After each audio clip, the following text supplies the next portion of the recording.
Bonjour à tous et bienvenue sur le podcast hebdomadaire de la cellule. Aujourd'hui avec Vivien Féasson. Mais avant cela, on va tous vous souhaiter une bonne année. Bonne année. Bonne année. Bonne année. Une bonne santé. Vivien, tu nous as amené un jeu RuneQuest. Exactement.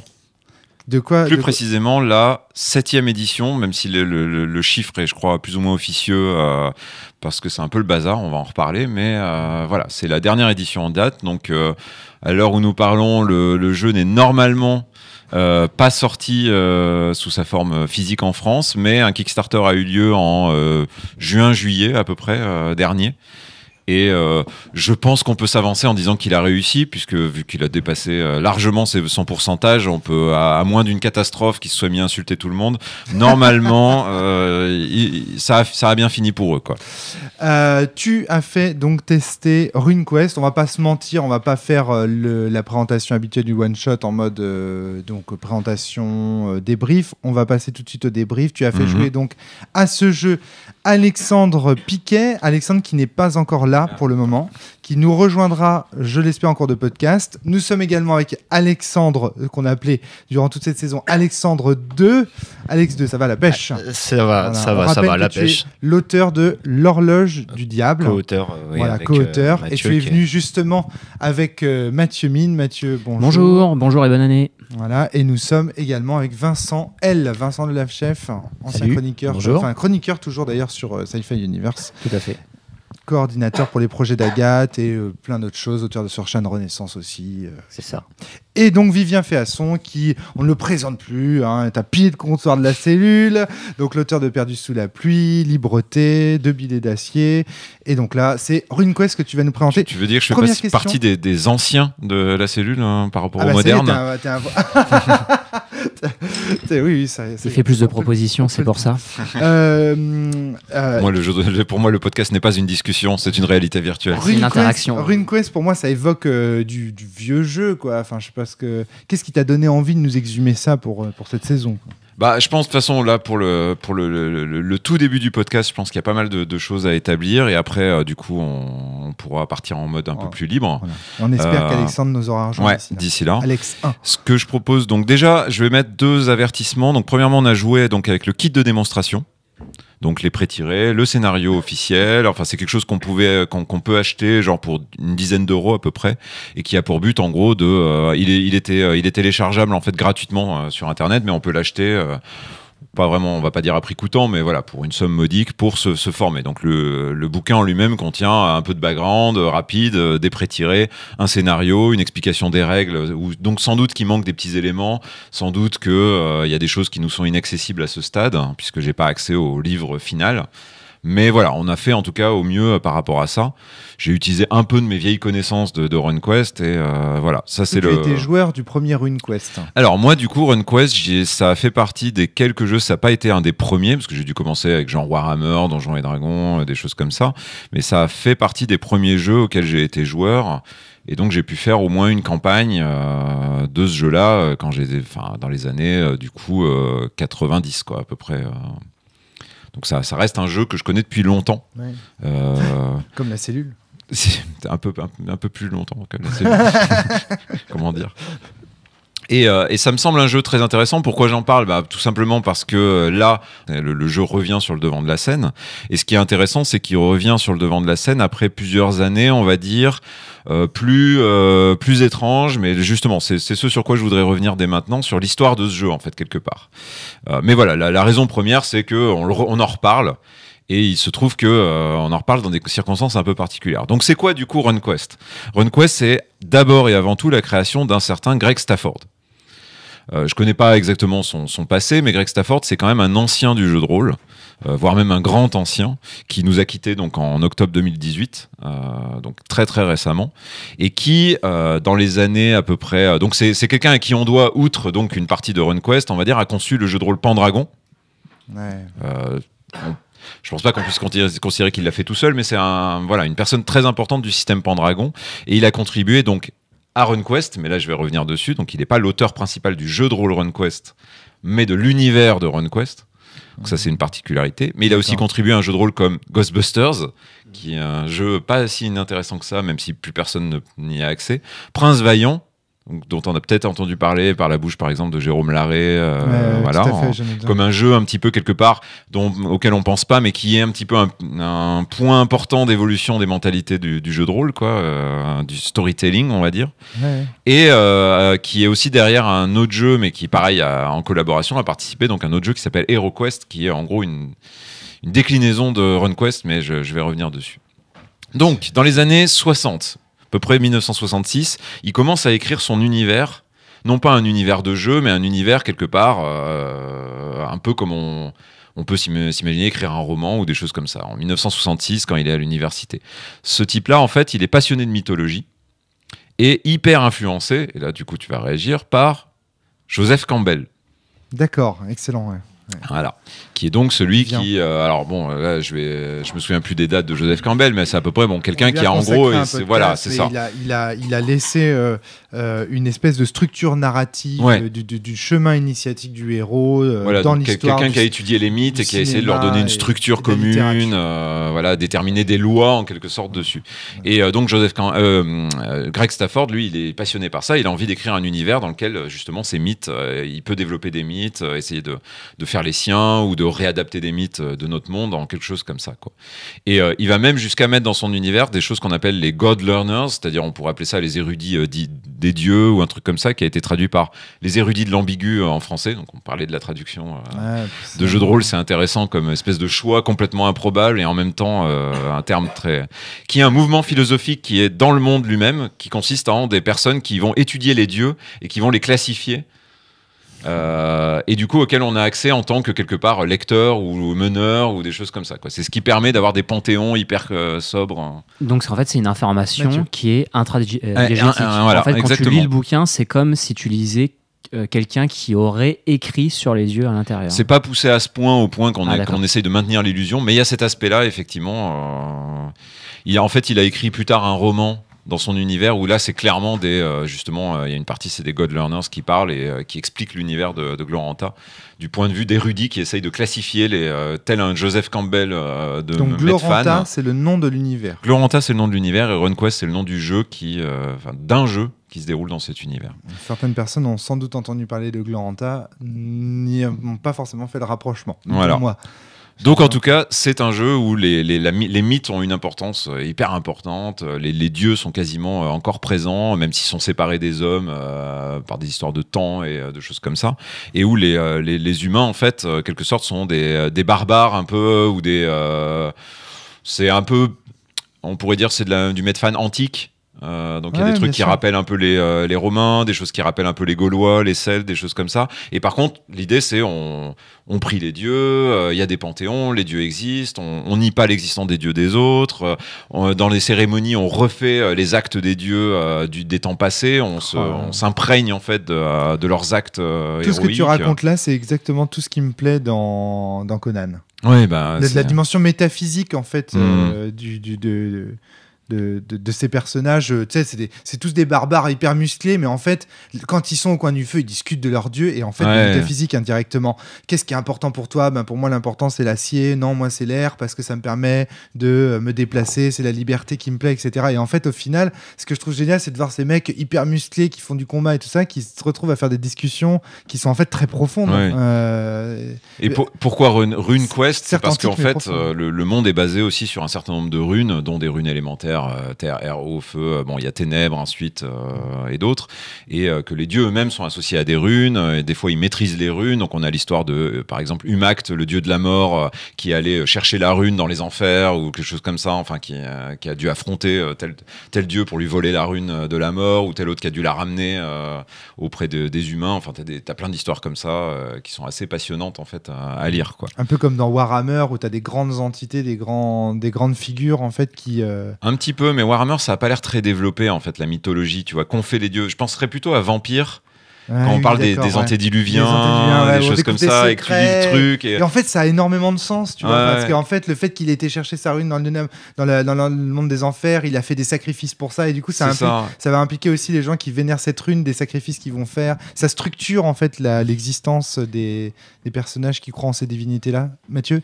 Il n'y avait pas une histoire aussi comme ça dans les mondes... dans les mondes oubliés ? Alors, Les attends. mondes- Les mondes oubliés, les chroniques oubliées. Les Les royaumes oubliés, oubliés. sans doute. Oui, on avec va dire une que histoire de guerre des dieux. Et, Ouais. Les royaumes oubliés, des- c'est quoi? c'est les royaumes oubliés, c'est un des premiers univers de Donjons et Dragons en fait. C'est ça, ouais. Les Forgotten Realms. où, où à un moment en fait il y a tous les dieux qui sont revenus sur Terre et où des humains ont pu essayer de prendre la place de Dieu. Enfin bon bref, j'avais Ouais, il y a des l'impression histoires, que- mais j'ai l'impression que c'est des trucs qui se développent en fait dans le temps réel dans les Forgotten Realms. C'est-à-dire les dieux arrivent vraiment, ils ont des avatars, ils se patatent la tête. Bouquin suivant, les conséquences parce que tel dieu est mort, etc. Là où Gloranta, c'est des trucs qui sont dans le passé. Et je prenais l'exemple des Antédiluviens parce qu'en plus ça veut dire qu'il y a des histoires qui se contredisent. Les unes les autres, et qu'en fait c'est pas grave, c'est normal, c'est pas considéré comme il y a une vérité qui est cachée, c'est plutôt il y a plusieurs vérités qui se contredisent, et voilà, c'est alors du coup Romaric est parti, donc il va pas suivre, mais il revient. ouais, donc très rapidement parce que c'est juste pour dire que Ouais. Alexandre vient d'arriver. Bonne année à tous. Bonne année Alex. Désolé, on te prend comme ça. Tu t'arrives, tu viens de- lunettes de soleil et short quoi, on se Ah, croirait pas en janvier tu là. viens de débarquer, et, du coup, tu... Chez mamie, il fait chaud. C'est ça, tu viens de Tahiti, c'est ça. Tu viens, Yeah. tu viens de débarquer, donc du coup, on t'introduit rapidement à ce podcast. Donc, Vivien nous a présenté un peu le contexte historique de l'édition du jeu. Puis là, il est en train de nous parler des runes et un peu de. Ah bah là, de je la vais métaphysique je vais du vous jeu. faire le résumé éditorial. Hein, Donc effectivement, mais tu ça me paraît comparais important. les dieux de RuneQuest aux Antédiluviens, et notamment dans la dimension interprétative, c'est-à-dire que chacun a sa vision en fait du dieu, et il y a une richesse. Et c'est liée pire à que cette ça parce que discussion. c'est censé exister. Voilà, Il y a une discussion les choses sont- intradiégétique Ouais, ouais. autour du sens des dieux. Ouais. Quoi. Ouais. Ah, ça, j'adore. Ah, c'est mes univers préférés. Mais ouais, non, mais c'est Tu me ça. vends quoi. du rêve là, Vivien, pour l'instant. Hein. Alors là, du coup, je vais juste faire un rapide tour éditorial parce que ça me paraît important parce que c'est un jeu qui a une histoire un peu chaotique. Donc 1975, le jeu sort en fait non pas en jeu de rôle, mais en jeu de plateau. C'est-à-dire, en gros, White Bear and Red Moon, c'est en gros un jeu de société, un wargame, parce que Greg Stafford, c'est aussi, comme beaucoup de rôlistes de l'époque, un ancien wargamer ou un actuel wargamer à ce moment-là. Et donc, son premier jeu, il le sort, et comme personne ne veut lui acheter, bah, ils fondent la société Chaosium pour sortir ce jeu, dans les années 70. Et ensuite, il sortira un autre jeu, Dieu nomade, dans le même univers, pareil, jeu de société, quoi. Mais il veut, parce qu'à l'époque, bah voilà, Donjons et Dragons est quand même bien installé à ce moment-là, ou commence bien, et donc il veut un jeu de rôle. Et du coup, qui va publier RuneQuest ? Bah, c'est Chaosium aussi, quoi. Et avec donc Steve Perrin, qui est lui, par contre, le créateur de sorte du jeu RuneQuest et pas de l'univers, ils vont créer RuneQuest, qui est le premier jeu, en quelque sorte, il me semble, à utiliser le Basic Role Playing System, c'est-à-dire des pourcentages. Ouais, alors, en fait, pour aller vas-y. plus précisément, Greg Stafford a passé Vincent. plusieurs commandes pour faire un système pour son univers. Ouais, et Je crois qu'il en a eu 2 avant qui étaient très très proches de Donjons et Dragons, donc il a refusé en disant c'est trop du D&D. Et Steve Perrin a créé le BRP, donc Ouais. le Basic Role Playing System, qui va être utilisé après dans l'appel de Cthulhu, notamment. c'est ça. Elric, Hawkmoon, c'est un peu comme Elric, mais enfin comme plein de jeux, quoi. Mais donc voilà, Toulouse, donc- c'est un peu Le successeur jeu de fondateur RuneQuest, de quoi. ce système, c'est bien RuneQuest, et donc ce système a été créé en opposition à celui de Donjons et Dragons. Et à l'époque, quelque part, c'est un jeu révolutionnaire, je pense, par sa simplicité. On reviendra dessus tout à l'heure. Mais en tout cas, c'est sûr que le pourcentage, ça Mathieu. parle tout de suite. Hein. Enfin, tu sais, ouais, t'as 50% de chance de réussir, tu jettes ton dessin, et c'est sûr que c'est pas. Dans Donjons et Dragons, il y a. personnage. Donjons et Dragons, faut se souvenir que c'était le toucher armure classe Ouais, le 0, tac, où tu regardais parce que ça se le soustrayait. taco, Des fois, etc. t'avais. Enfin, Et Vincent. l'optique est différente, c'est-à-dire dans Donjons et Dragons, on jouait vraiment des héros. Là, bon, on reparlera du système tout à l'heure, mais on joue des humains, quoi. Enfin, je veux dire, on est Aussi assez fragile, ouais. quoi. Enfin, et ceux qui il y a quand même une survivront fragilité, deviendront voilà. des héros, mais même eux auront intérêt à se blinder avant de partir en combat, au cas où, quoi. Donc voilà, donc bon. Et juste pour un Ouais, point, vas-y. c'est que à ce stade, je suis hyper heureux de ce podcast parce que à titre personnel, je ne connais pas du tout cette période du jeu de rôle. D'ailleurs, ça se sent souvent dans la série, on m'a souvent critiqué là-dessus sur le fait que j'y connaissais rien à l'histoire du jeu de rôle. Greg Stafford, tu vois, par exemple, je ne savais pas du tout qui c'était. Enfin, si, Ouais. bien sûr, mais tu vois, c'était un nom vague, comme Gary Gygax, c'est des noms vagues dans le lointain pour moi. Je n'ai pas une spécialité comme vous, là, Vincent et Vivien, vous avez l'air vraiment ultra calés sur cette histoire-là, et ça me fait très très plaisir d'avoir Ouais, un j'ai pris des podcast notes qui pour résume. pas dire trop de conneries. Hein. Ouais, non, mais je vois ça. Et je sais que les rôlistes vouent un culte à cette histoire-là. Ouais. Tu vois, à l'histoire du proto-JDR, il y a un côté vraiment hyper important. Il y a beaucoup de rôlistes qui sont... Quand on connaît pas cette histoire-là, pour eux... moi, par exemple, souvent, on me dit « Mais t'as pas le droit de parler, tu connais pas les débuts du truc, et donc t'as pas le droit de parler. » Et donc, ça fait plaisir d'entendre des gens... C'est les grosses révolutions de game design, quoi. Voilà, Tu vois, bah tu oui, passes bien là sûr. du système Donjons et Dragons au système... voilà, enfin, le BRP, c'est quand même une avancée... c'est très clair, quoi, en termes de game design. Très intéressant. Et j'ai une question, juste parce que vous avez mis en perspective RunQuest et ensuite après l'appel de Cthulhu, qui visiblement se base sur le même basic system. Exactement. Et tu disais, Vincent, en fait, que les héros qui se trouvent ici, ça va être des héros, mais bon, il faut faire attention, ils risquent de mourir assez facilement. Et on retrouve en fait cette mortalité aussi dans Cthulhu. Est-ce que ce genre de système à pourcentage incite pas, enfin, est-ce qu'il y a une relation, en fait, grosso modo? Je pose vraiment naïvement la question. On voit qu'en fait, finalement, les héros de RunQuest peuvent avoir une mortalité visiblement qui a l'air d'être plus fort, comme visiblement dans Cthulhu, et ça utilise le même système de jeu.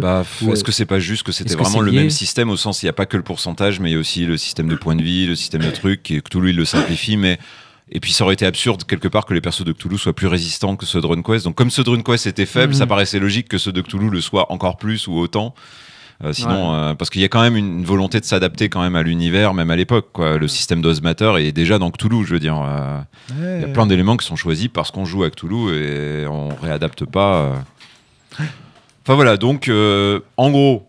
Il y a plusieurs éditions. 1984, ils refilent les droits à une grosse boîte de jeux de société qui s'appelle Avalon Hill, qui faisait du wargame et tout ça dans l'espoir quelque part de toucher un monde plus vaste. Mais du coup, Avalon Hill a tendance un petit peu à diminuer l'aspect Gloranta et à augmenter finalement l'aspect règles, etc. Quoi, ce qui fait que... Et c'est cette édition-là qu'on aura normalement traduite en français.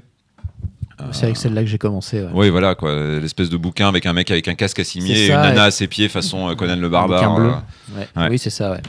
Qui était assez chaud. Je me souviens quand j'ai commencé, je comprenais pas grand chose, quoi. Je comprenais les règles de base, et dès que tu touchais à la magie ou au machin. Oui, j'ai eu ce livre et j'ai jamais joué à ce jeu à ce moment-là, mais j'aimais beaucoup les images. Ouais.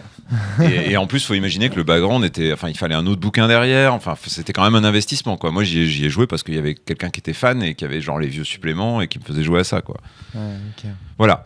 Du coup, le jeu prospère un petit peu, puis bon, en 1995, du coup, il retire les doigts à Avalon Hill, il prépare une 4e édition, mais ça marche pas. Enfin, le jeu commence à végéter, puis il y a Internet qui se développe, et là, tu as une communauté de fans qui commence un petit peu, tu vois, ils font du abandonware, quoi. Ils récupèrent des suppléments impossibles à trouver, ils les diffusent. Je crois qu'il y a un problème de droit entre du coup Chaosium et Avalon Hill. Ouais, c'est possible que... Je sais plus sur quel truc, mais en gros, il y a du bisbee qui paralyse. Ouais, il y a du bisbee, c'est-à-dire, grosso modo, les droits du jeu sont divisés en deux entre Avalon Hill et Chaosium, et du coup, c'est impossible de refaire un RunQuest en l'état, quoi. C'est ça. Et en plus, alors 98, tu vois, on passe de 84 l'édition, 98 Chaosium, donc du coup Greg Stafford et Sandy Peterson, donc lui plutôt responsable de Cthulhu, se barre de Chaosium, parce que en gros, je crois que c'est un peu apparemment dû au jeu de cartes Mythos, qui était le jeu de Lovecraft, qui se plante lamentablement, donc il se barre.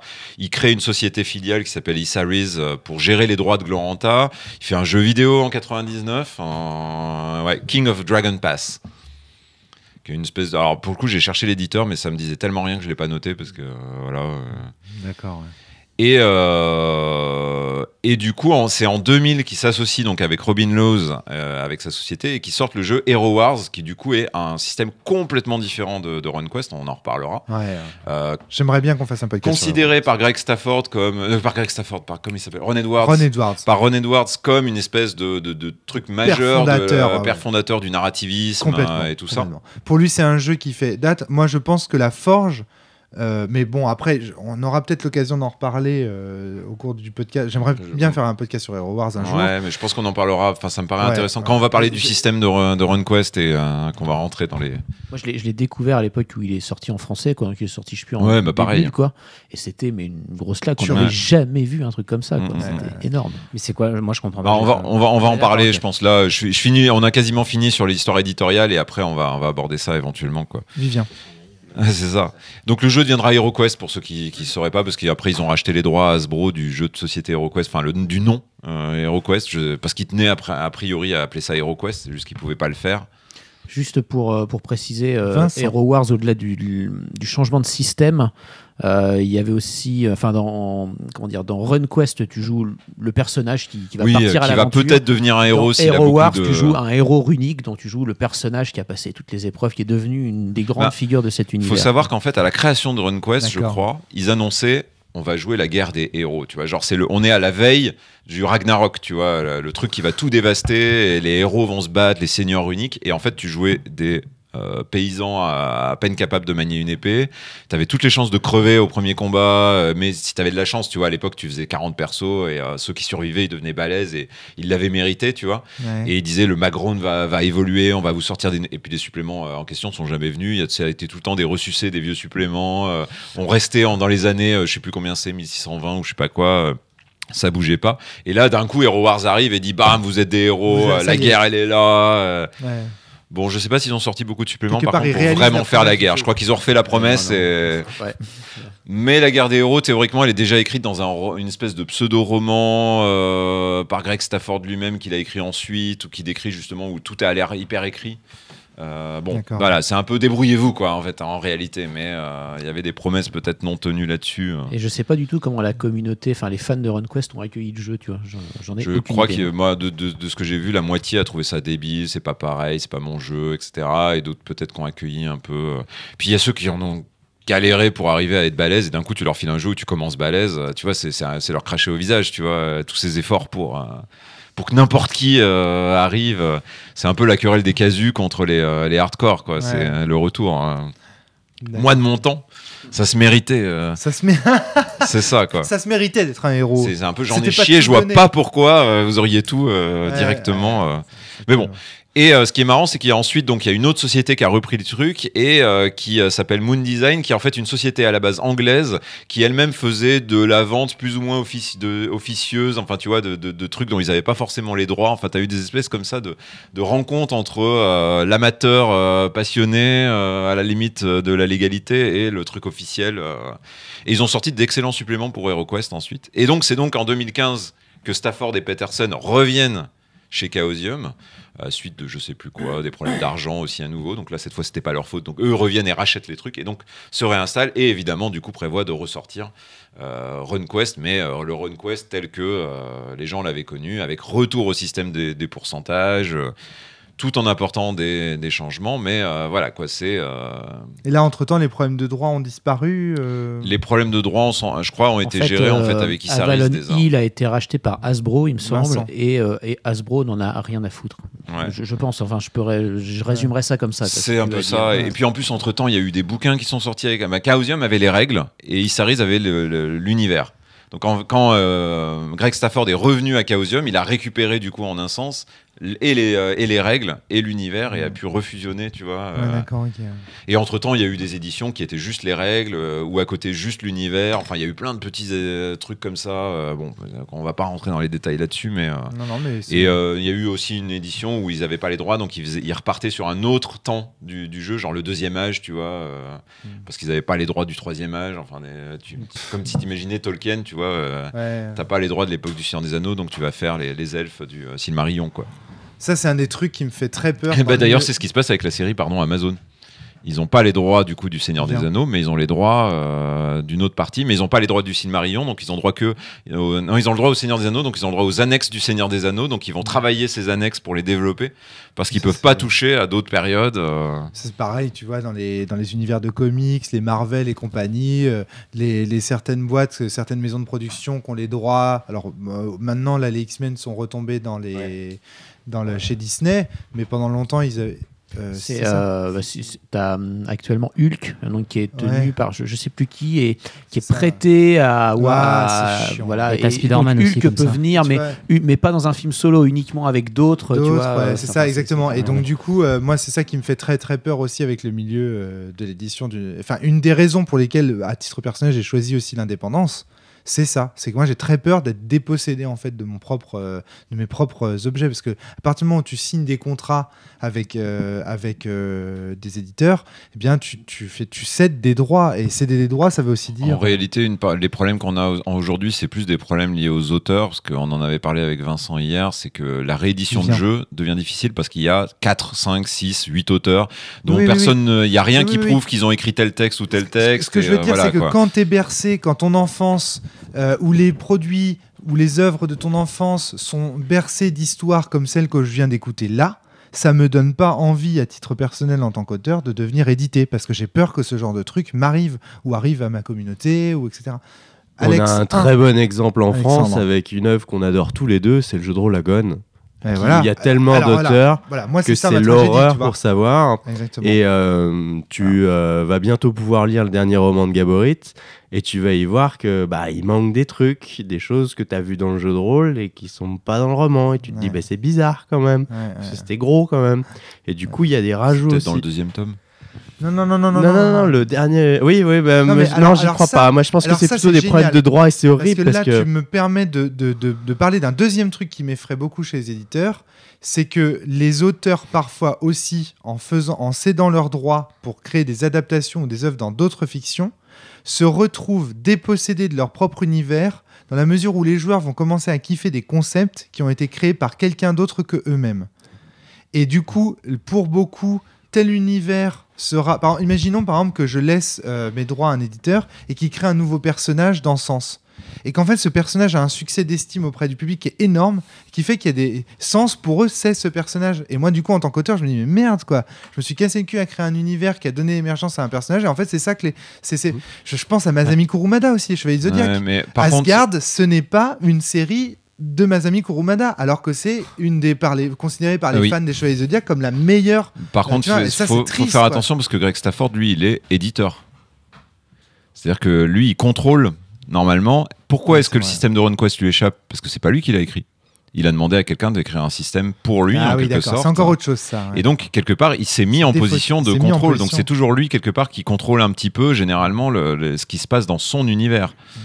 Donc, je pense qu'il a, justement, à mon avis, il a pensé à ce que, en tout cas, il contrôle quelque part. Il n'a pas envie, justement, que n'importe qui puisse écrire n'importe quoi sur son truc. Après, quand il laisse quelqu'un écrire, après, il faut qu'il accepte que c'est pas lui qui l'a écrit, et que du coup, il n'a pas les droits dessus. Mais ça, quelque part, ce serait injuste dans l'autre sens pour celui qui a bossé, quoi. Mais Alexandre, tu as tout à fait raison de parler d'Agone, parce que moi, c'est ça, c'est ma tragédie personnelle. Il faut savoir que Agone 2, Agone Renaissance, où l'étiquette voulait dire deux choses, n'a jamais vu le jour pour des problèmes de droit. Et c'est au point où des grands fans qui soutiennent la communauté depuis des dizaines d'années, ça les a vaccinés. Et ils sont partis du jour au lendemain, en gros, de la communauté. Et aujourd'hui, elle vit mal leur départ. Très intéressant, vraiment, ce résumé historique et cette introduction pour ce podcast RuneQuest. Vincent, Vivien, est-ce que vous aviez autre chose à dire sur l'univers, sur la saga éditoriale du jeu, ou là je pense qu'on a déjà quand même bien. Il y aurait sans doute des trucs à dire, mais là c'est déjà pas mal. Aujourd'hui, on a eu l'occasion d'en parler, mais il y a eu aussi tout un tas de shitstorms sur l'utilisation du terme meneuse et compagnie. Oui.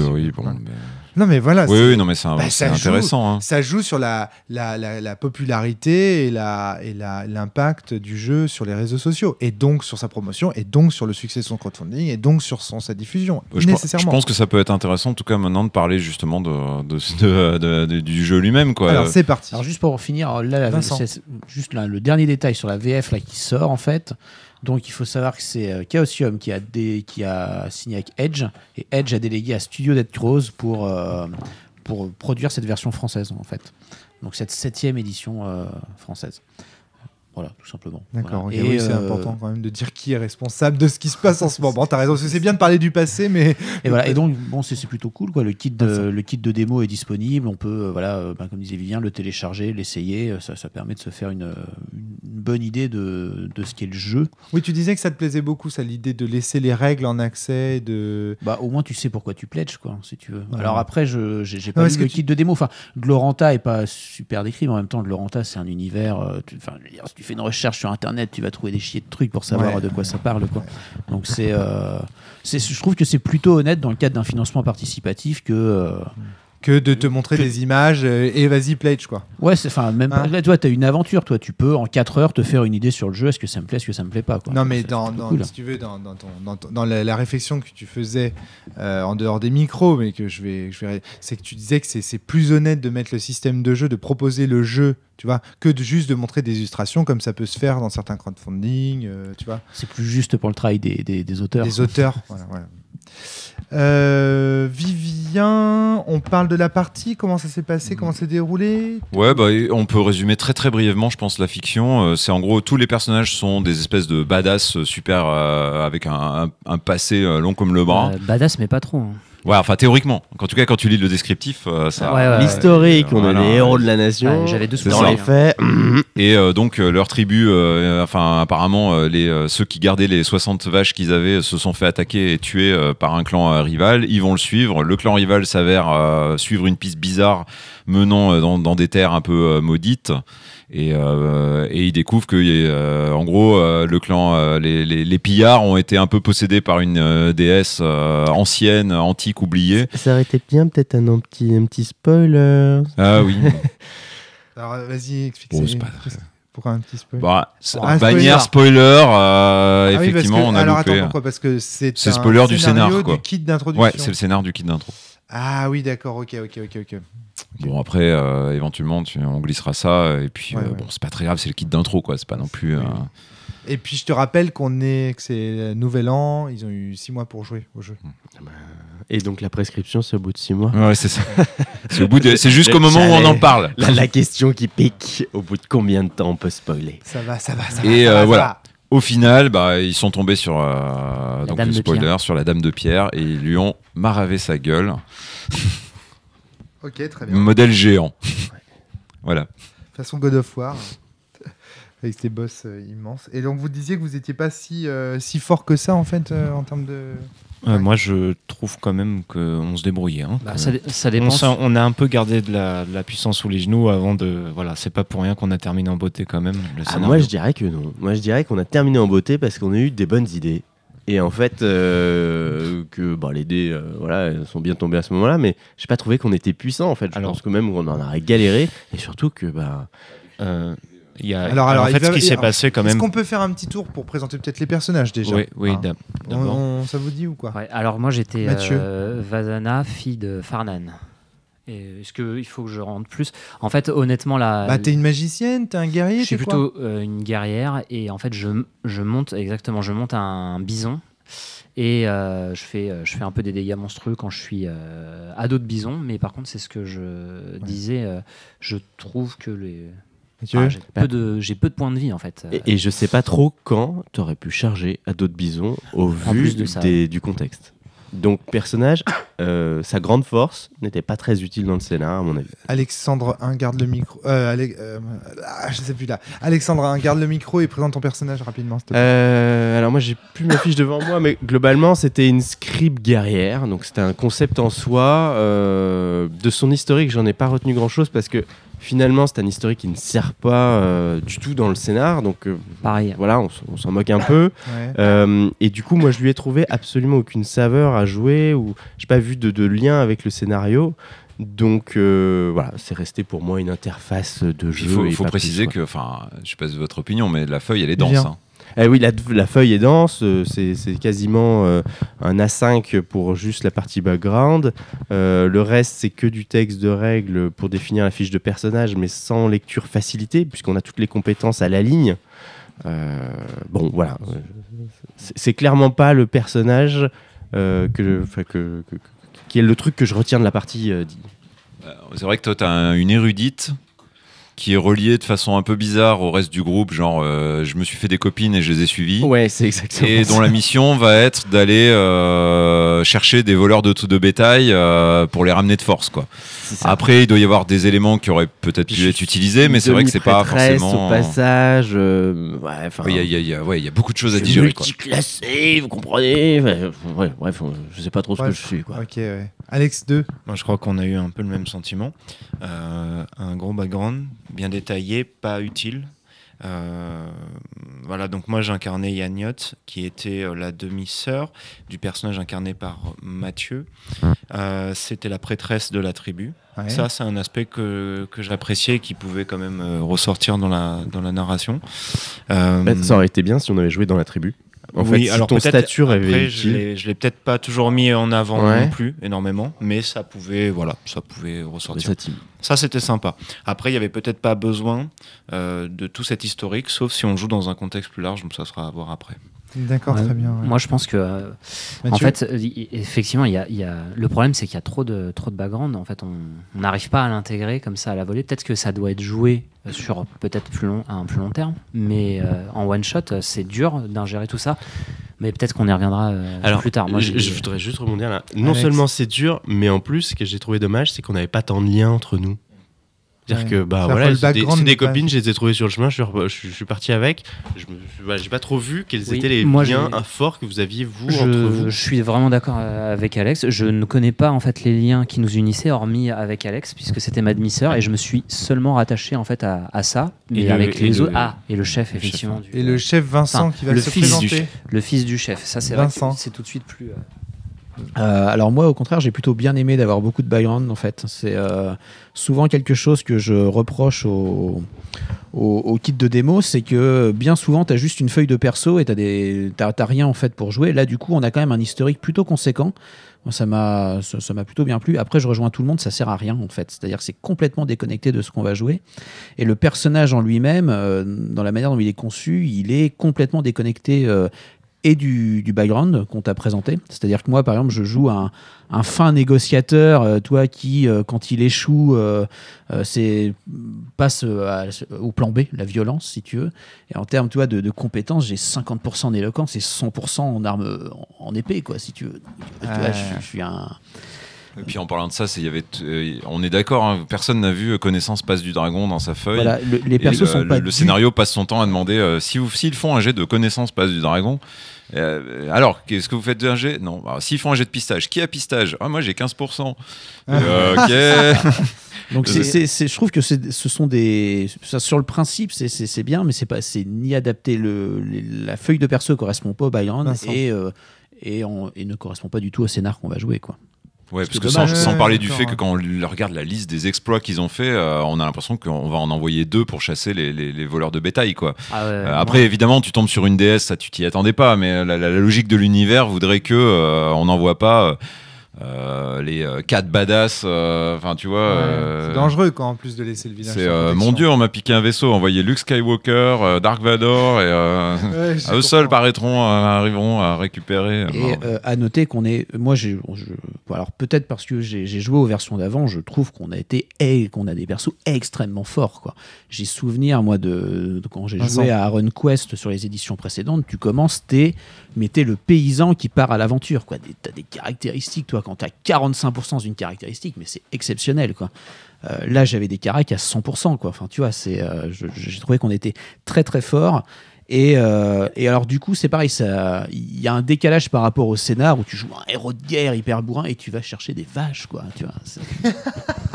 Et justement, Vincent, est-ce que le scénar tel qu'il a été proposé est un peu proche de ce que tu aurais pu jouer à l'époque quand tu jouais le Pékin avec son pagne et son petit couteau? Est-ce que finalement le scénar est pas plus proche de ce qu'on aurait joué dans le temps, avec finalement un dégage sur le perso, quoi?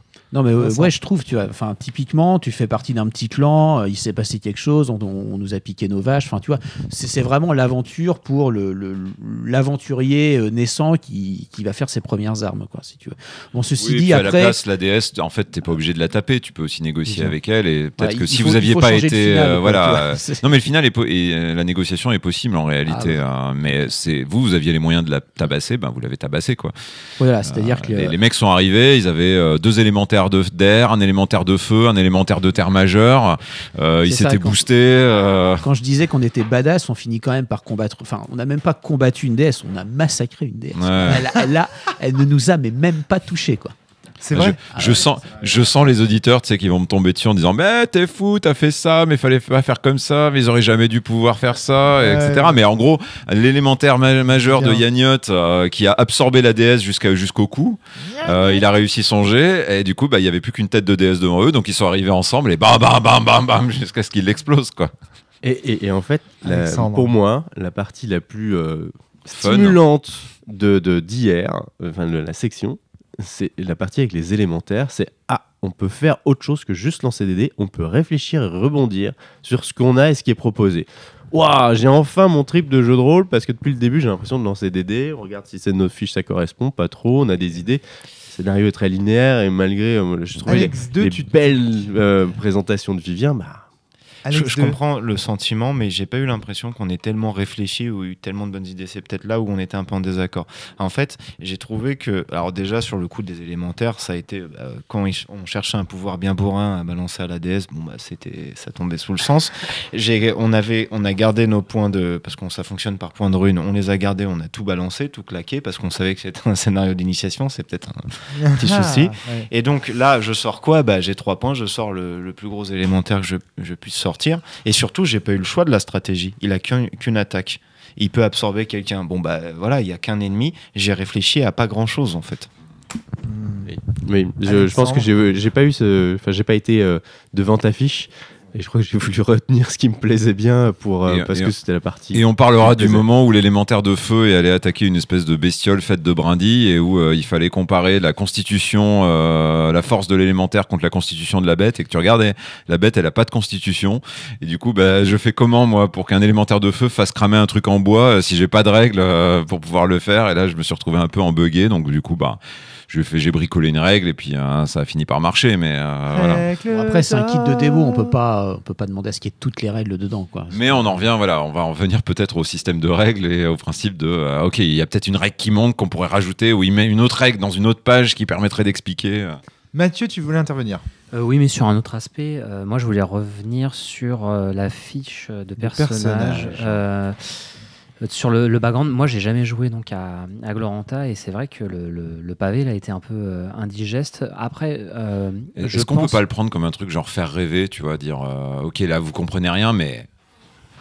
Justement, vois, en fait, ça dépend. Ce jeu en a sous le capot. J'allais y venir justement. Ça dépend en fait. C'est destiné à quel type en fait de public. Moi, tu vois, je pense que je suis pas trop client et je pense que donc en creux, on peut lire. Ça peut être un avantage en fait, effectivement, pour une autre personne. Par exemple, donc ces jeux univers, moi j'ai un peu du mal à me fondre dedans. J'ai énormément de mal avec les prénoms. Moi je m'appelais Vazana, ça va, c'est encore un prénom de notre monde. Mais ma sœur, c'était comment ? Yagnotte. Et je sais plus, j'ai Soral, Armas.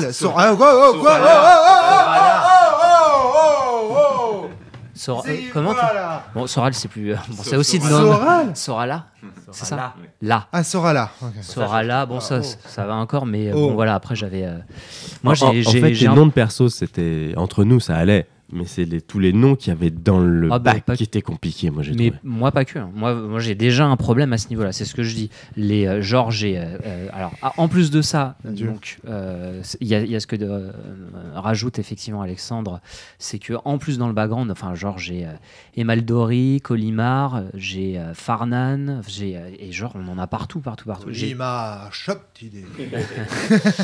Et bon. Moi tellement bien vivre. Moi j'ai plus de mal avec ça et donc je suis beaucoup moins bien rentré, mais je pense effectivement que ça peut être, c'est ce que dit Vivien, à l'opposé. Je pense qu'il y a des gens qui peuvent être vraiment clients par rapport à ça et effectivement oui, c'est aussi ça peut être une promesse effectivement de se dire c'est super développé. Là je vois qu'il y a plein de batailles, il s'est passé plein de trucs. On retrouve ce plaisir rôliste quelque part de la complexité, du temps qu'on passe. Exactement, pour les gens qui sont clients de ça, je pense que ça peut être bien. Pour les autres, je pense que RunQuest c'est une promesse qu'il faut accepter parce que c'est constitutif du jeu là, surtout maintenant. C'est ça, et en plus de ça, en fait, finalement, les gens qui viennent sur ce jeu connaissent déjà l'univers. Pour Vincent, comme il le disait, pour lui, ça l'a peut-être moins dérangé, peut-être à cause de ça aussi, ou grâce à son expérience. Si tu connais l'univers, est-ce que tu achètes le kit d'intro ? Oui. Bah oui, pour Pour la tester. collectionnite, du coup. Ouais, c'est et puis Non, pour pas que. découvrir ce que c'est, Ouais, voilà, quelle c'est est ça. la nouvelle Non, parce que édition.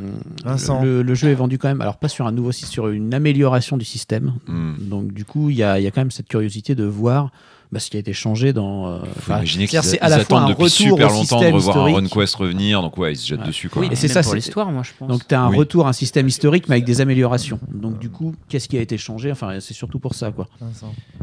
Alexandre, tu voulais intervenir. C'est un peu la bande-annonce du remake, c'est ça le kit d'intro du coup dans votre...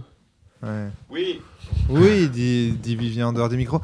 Moi, tout ce balançage, ce name dropping, en fait, me fait penser à l'introduction de Conan le Barbare, où il y a ce conteur qui introduit direct après The Rise of the Son of Aries, bref, etc. Et donc, du coup, tu sais pas de quoi il parle, le conteur, mais du coup, tu as l'impression qu'il est en train de ça fait chroniqueur, en fait. Tu vois ce que je veux dire? Ah oui, carrément. Et justement, ça peut... Mais c'est ça, moi je vois en fait, voilà, là c'est plus personnel, donc moi ça me rebute plus, mais par contre je vois que pour d'autres personnes qui sont clientes de ce genre de choses, je pense que le travail est fait. J'aurais préféré pour les gens plus comme moi, à la limite, que les relations soient plus marquées. On en a parlé tout à l'heure. Moi je sais que je suis la demi-sœur de Alex, je sais que Vincent à un moment, tu as vu tout ce background de ouf, j'ai affronté Arek le Berserk qui a failli me tuer, machin, et puis t'arrives et en fait tu pourrais jouer les mecs, on aurait pu avoir un background à base, tu es le guerrier du clan machin, tu es amoureux de la bergère truc, et ça tombe bien, c'est celle qui se fait blesser, genre t'y vas pour la venger, et puis tes liens avec Bidule, tu lui en veux parce que il y a 3 jours il t'a défoncé la tronche, et donc du coup ça fait des engueulades sur le chemin. Ça aurait été 10 000 fois plus utilisable, plus logique pour les personnages, plutôt que stimulant pour et t'aurais quand même pu mettre des petits éléments de background, tu vois, le clan, la c'est tribu, t'as quand même des trucs. C'est vrai, mais par contre on perd cet aspect de promesse et de balayer en fait un univers qui est vaste, parce que mais est-ce qu'à ce moment-là ils auraient pas pu faire un scénar, tu vois, genre votre troupe a été encerclée par les forces lunaires, enfin là du coup tu comprends pourquoi tu as du background de balèze quoi. Après je trouve ça vachement questionnant sur le jeu. Moi une fois que j'ai fait ce scénar, je me demande ce que me propose cette nouvelle édition de RunQuest, c'est-à-dire est-ce que je vais jouer un paysan qui part à l'aventure, comme c'était le cas avant, ou est-ce que je vais jouer, mais là on n'est pas loin du héros runique de Hero Wars, quoi. Tu vois, qu'est-ce que va me proposer le jeu? Bon, a priori on avait un débat hier après la partie, c'est est-ce qu'un kit de démo c'est censé te vendre du rêve pour savoir jusqu'où le jeu peut t'amener, ou est-ce qu'un kit de démo est censé te montrer ce que tu vas jouer, tu vois? Pour moi, là, un kit de démo est censé te montrer ce que tu vas jouer. Et donc, très intéressant comme question. Pour moi, la nouvelle édition de RunQuest me propose de jouer un super bourrin dès le départ. Alors pourquoi pas après, tu vois, c'est un parti pris. Oui, mais le scénario n'est pas adapté adapté du coup à la taille de ton personnage. Non. Donc si c'était vraiment... si vraiment c'était l'enjeu de RuneQuest, il t'aurait proposé un setting du genre se battre contre vraiment dans un contexte de guerre comme épique que Vivien vient d'imaginer. Il y a quelque chose de contradictoire là entre les personnages qui t'invitent à te dire effectivement qu'on va jouer des dieux mineurs, des Hercules en gros dans la mythologie grecque, des demi-dieux, et puis l'enjeu du on n'a pas parlé sur la feuille de perso de la liste des sorts. Oui, ça c'est parce que je me souviens que la dernière, je crois que le kit de Nemo en anglais était déjà sorti lors de l'année dernière, et je m'étais dit tiens, je vais proposer ça, RunQuest c'est cool, je vais traduire les feuilles de perso. J'ai commencé à traduire les trucs de l'hélice de sorts, j'ai arrêté. Je suis devenu à moitié. C'est bon, mais c'est pas possible quoi. Il y en a combien des putains de sorts? Mathieu? Oui, justement pour poursuivre. Alors en fait, la feuille de personnage, pour bien comprendre, elle est séparée en deux. Sur le premier quart, en fait, on va dire qu'il y a toute le tiers sur le premier tiers. Il y a tout le background, et sur les deux tiers suivants en fait on va avoir tout ce qui a rapport en fait au système. On va avoir donc les caractéristiques, on va avoir les localisations, système de résolution. Alors le tout en caractère 5 c'est vrai, écrit assez c'est condensé. Donc la localisation pour savoir où est-ce qu'on va être. C'est la même police d'écriture que Sens Néant, il paraît. Où est-ce Espèce de bâtard. T'es vraiment obligé de balancer des scuds comme ça en plein milieu de podcast.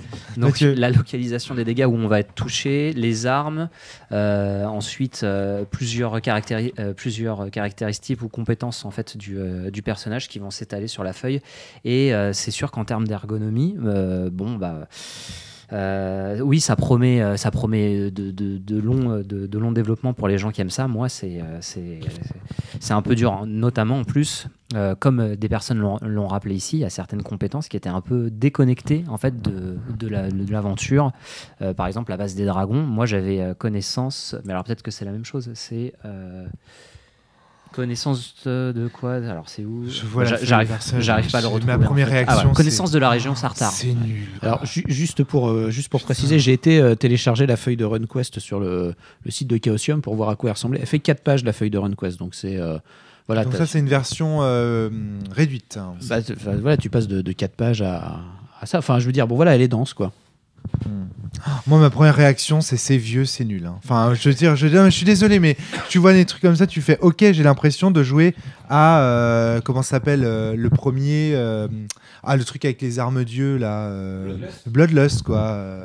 Et ça me vend pas du rêve, moi. Oui, donc Alex 2. Au-delà du fait que c'est assez chargé, je trouve, et je crois qu'Alex aussi, l'autre Alex, avait fait la remarque en partie. Il y a totalement un manque d'ergonomie. Déjà, on a le background au-dessus, on a les caracs qui sont perdus au milieu de la feuille. Il y a une liste de sorts. Enfin, elle est illisible pour moi. Clairement, à ce niveau-là, c'est écrit petit et c'est mis à. Enfin, les caracs sont positionnés à des endroits où on n'a pas l'habitude en plus. Et listé de façon pas claire en fait. Et de façon pas claire, franchement. Moi, ça me choque vraiment que dans un kit d'intro, on est au 21e siècle. On est sur une fiche qui ne donne pas accès à l'information rapidement. On parle de UX design partout et même au-delà maintenant de l'informatique. Et elle est là en jeu de rôle. Oui, tu te dis, ça te fait penser à des vieux jeux. Ben voilà, en fait, ça n'a pas évolué sur la présentation.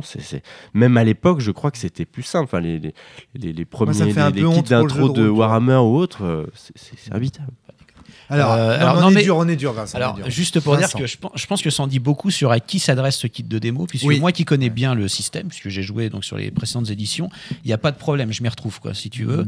Et je trouve que les quelques nouveautés qu'il y a dans ce système, les runes et les passions, sont plutôt bien mises en valeur par rapport au reste qui fait vraiment bloc, quoi, si tu veux.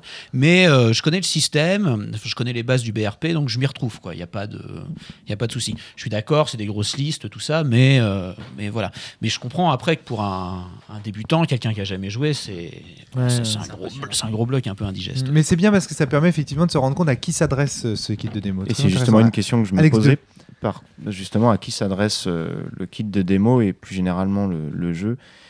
Savoir si c'était des gens qui avaient connu RuneQuest auparavant ou des gens qui peuvent être intéressés par la proposition d'un univers assez riche, assez développé, même sans avoir forcément joué à ce jeu-là ou même au jeu de rôle en général. Des gens, par exemple, qui viennent du jeu vidéo ou autre et qui peuvent être intéressés pour commencer éventuellement le jeu de rôle RuneQuest avec celui-ci.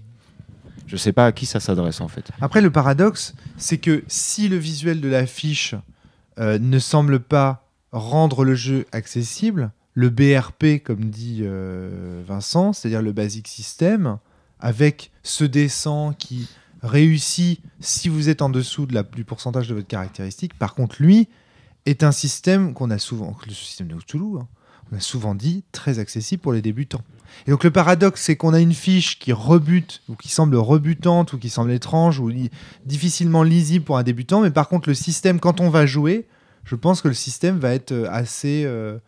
Et encore, je dis ça, mais j'ai aucun recul, parce que je ne suis pas un débutant. Donc je ne sais pas l'effet que ça fait concrètement de découvrir cette feuille. Je veux juste faire la toute petite remarque. Je trouve qu'il faudrait pas grand-chose en fait pour la rendre accessible. C'est-à-dire que là, on a tout mis sur une page, background et fiches. Bon, bah déjà, le background, on le lit pas tout le temps pendant la partie. Donc, ils auraient pu mettre ça sur une page, aérée. Et puis sur l'autre page, le verso, on avait la fiche, du coup on avait plus de place, on pouvait faire un petit effort de présentation et même quelqu'un qui s'improvise à faire des fiches de perso sous Word pourrait mieux la présenter que ça. Et d'un seul coup, on change toute la donne. Enfin, par rapport à l'accessibilité des informations de cette fiche, parce que pour moi, c'est même pas une fiche. On est presque au niveau de la base de données. Pour là. une démo, théoriquement, tu mets au début, les personnages ne reflètent pas blablabla. Nous avons, pour des raisons d'ergonomie et de démonstration, nous avons coupé une partie de leur pouvoir. Tu mets moins de sorts, tu mets leur définition. Exactement. Et enfin voilà, t'es pas obligé à chaque fois de mettre tout ton jeu comme. Enfin, je sais bien que du coup c'est un peu mentir entre guillemets, mais sauf que si tu le dis clairement pour les raisons pour lesquelles tu le fais. Il n'y a pas un souci de place peut-être est-ce que le kit d'initiation ne devait pas faire tant de pages? Très certainement. Est-ce qu'ils n'ont pas une contrainte aussi peut-être Si après ils l'impriment, donc tu vois. Ouais, mais l'impression qu'il y a un nombre de pages aussi, tu sais, tous les 8 ou je sais pas quoi. Ouais, non, mais c'est ça. Il faut faire gaffe à. C'est ça. Voilà. Je pense que tu peux pas rajouter 5 pages si facilement que ça. Après, bon, voilà. Alors le système, du coup, Romaric t'en parlait, puisque tu disais, mais le système par contre il est simple. Oh mon dieu, je vois Vincent qui se prend en tête. Oh là là là là. Ok. Je laisse les autres en parler pour l'instant. Ça va pas du tout. Les gars, ouais. Non, mais c'était une question que je me posais, c'est-à-dire qu'il y avait, alors c'était une volonté de cette édition de revenir au système BRP, enfin le tout premier système, alors que alors moi j'aime bien, je suis un joueur de longue date de RunQuest ou de l'Appel de Cthulhu, si tu veux. C'est un système qui a beaucoup de défauts, mais c'est un système un peu doudou pour moi. Je l'aime bien. Moi aussi. Il n'y a pas de problème. Complètement. On verra. Je suis pas sûr que ce soit partagé, quoi. Mais en tout cas, voilà, je me demandais quelles évolutions ils avaient amenées. Je trouvais ça d'autant plus intéressant qu'il y avait eu récemment des évolutions de ce système dans l'Appel de Cthulhu avec la V7. Puisqu'il y a quand même eu des évolutions. C'est qu'il y a un débat entre nous à ce niveau. Oui, mais je trouve aussi que les évolutions de Cthulhu V7 sont pas folles, mais il y en a eu quand même, quoi, si tu veux. Donc je me demandais ce que ça allait apporter dans RunQuest, ce qu'ils allaient reprendre, quels étaient. Et en fait, je trouve que non, en fait. C'est-à-dire qu'on retrouve tout le système de l'époque et les trucs qui ont été rajoutés alourdissent encore plus un système qui. Merde. Voilà. Donc en fait, pour toi, ça va même dans le mauvais. Tu dirais, ça va dans le mauvais sens. Quoi, c'est-à-dire que là, tu peux. On a des runes. Tu peux utiliser tes runes pour augmenter tes caractéristiques. Quoi, déjà, est-ce qu'on peut rappeler la base du système? Parce qu'on dit, il faut lancer un dé-100 et il faut faire en dessous. Ça paraît simple. Ouais. Mais donc si vous avez 30% en bibliothèque, comprenons bien. Voilà. Si vous avez 30% en épée, si vous lancez un dé-100, vous avez 70% de chance de rater. Voilà. C'est-à-dire que 30% de chance en épée, puisqu'il faut faire en dessous. Donc 30% en épée vous donne 30% de chance de réussir un coup d'épée en lançant un dé-100. Voilà. C'est très clair. Mais en plus, plus le pourcentage est élevé, plus on est voilà, fort. passons clair. pas trop de temps sur le simple parce qu'il y a tellement de trucs compliqués. Mais si tu fais, si tu fais sous 1/5 de ton pourcentage, tu fais une réussite spéciale. Oui. Donc déjà, il faut diviser par 5 ton truc pour savoir quelles sont tes chances de réussite spéciale. Oui. Puis, si tu fais 1/20, je crois, de ton compétence, tu fais une réussite critique. Oui. Et si tu fais au-dessus avec un certain seuil, bon, ça en général, tu vas regarder au dernier moment, tu vas faire un échec critique. Oui. Puis, si tu attaques quelqu'un et que l'autre part, tu vas comparer si l'autre a fait une réussite normale contre une réussite normale ou si tu as fait une réussite critique contre une réussite spéciale. C'est pas compliqué, j'ai fait un tableau. C'est pas compliqué, j'ai fait un tableau. Voilà, j'ai fait. Voilà. Mais oui, je l'ai fait. Mais parce qu'il était obligé.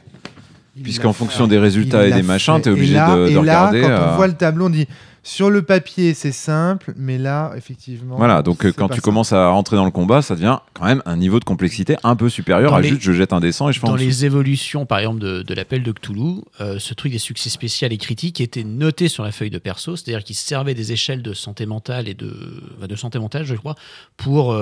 C'était plutôt bien fait, quoi, pour t'indiquer, pour un nombre donné, quel était le succès spécial, quel était le succès critique. Bon, là, c'est pas repris dans RunQuest et sur la feuille de perso téléchargeable, c'est pas repris non plus.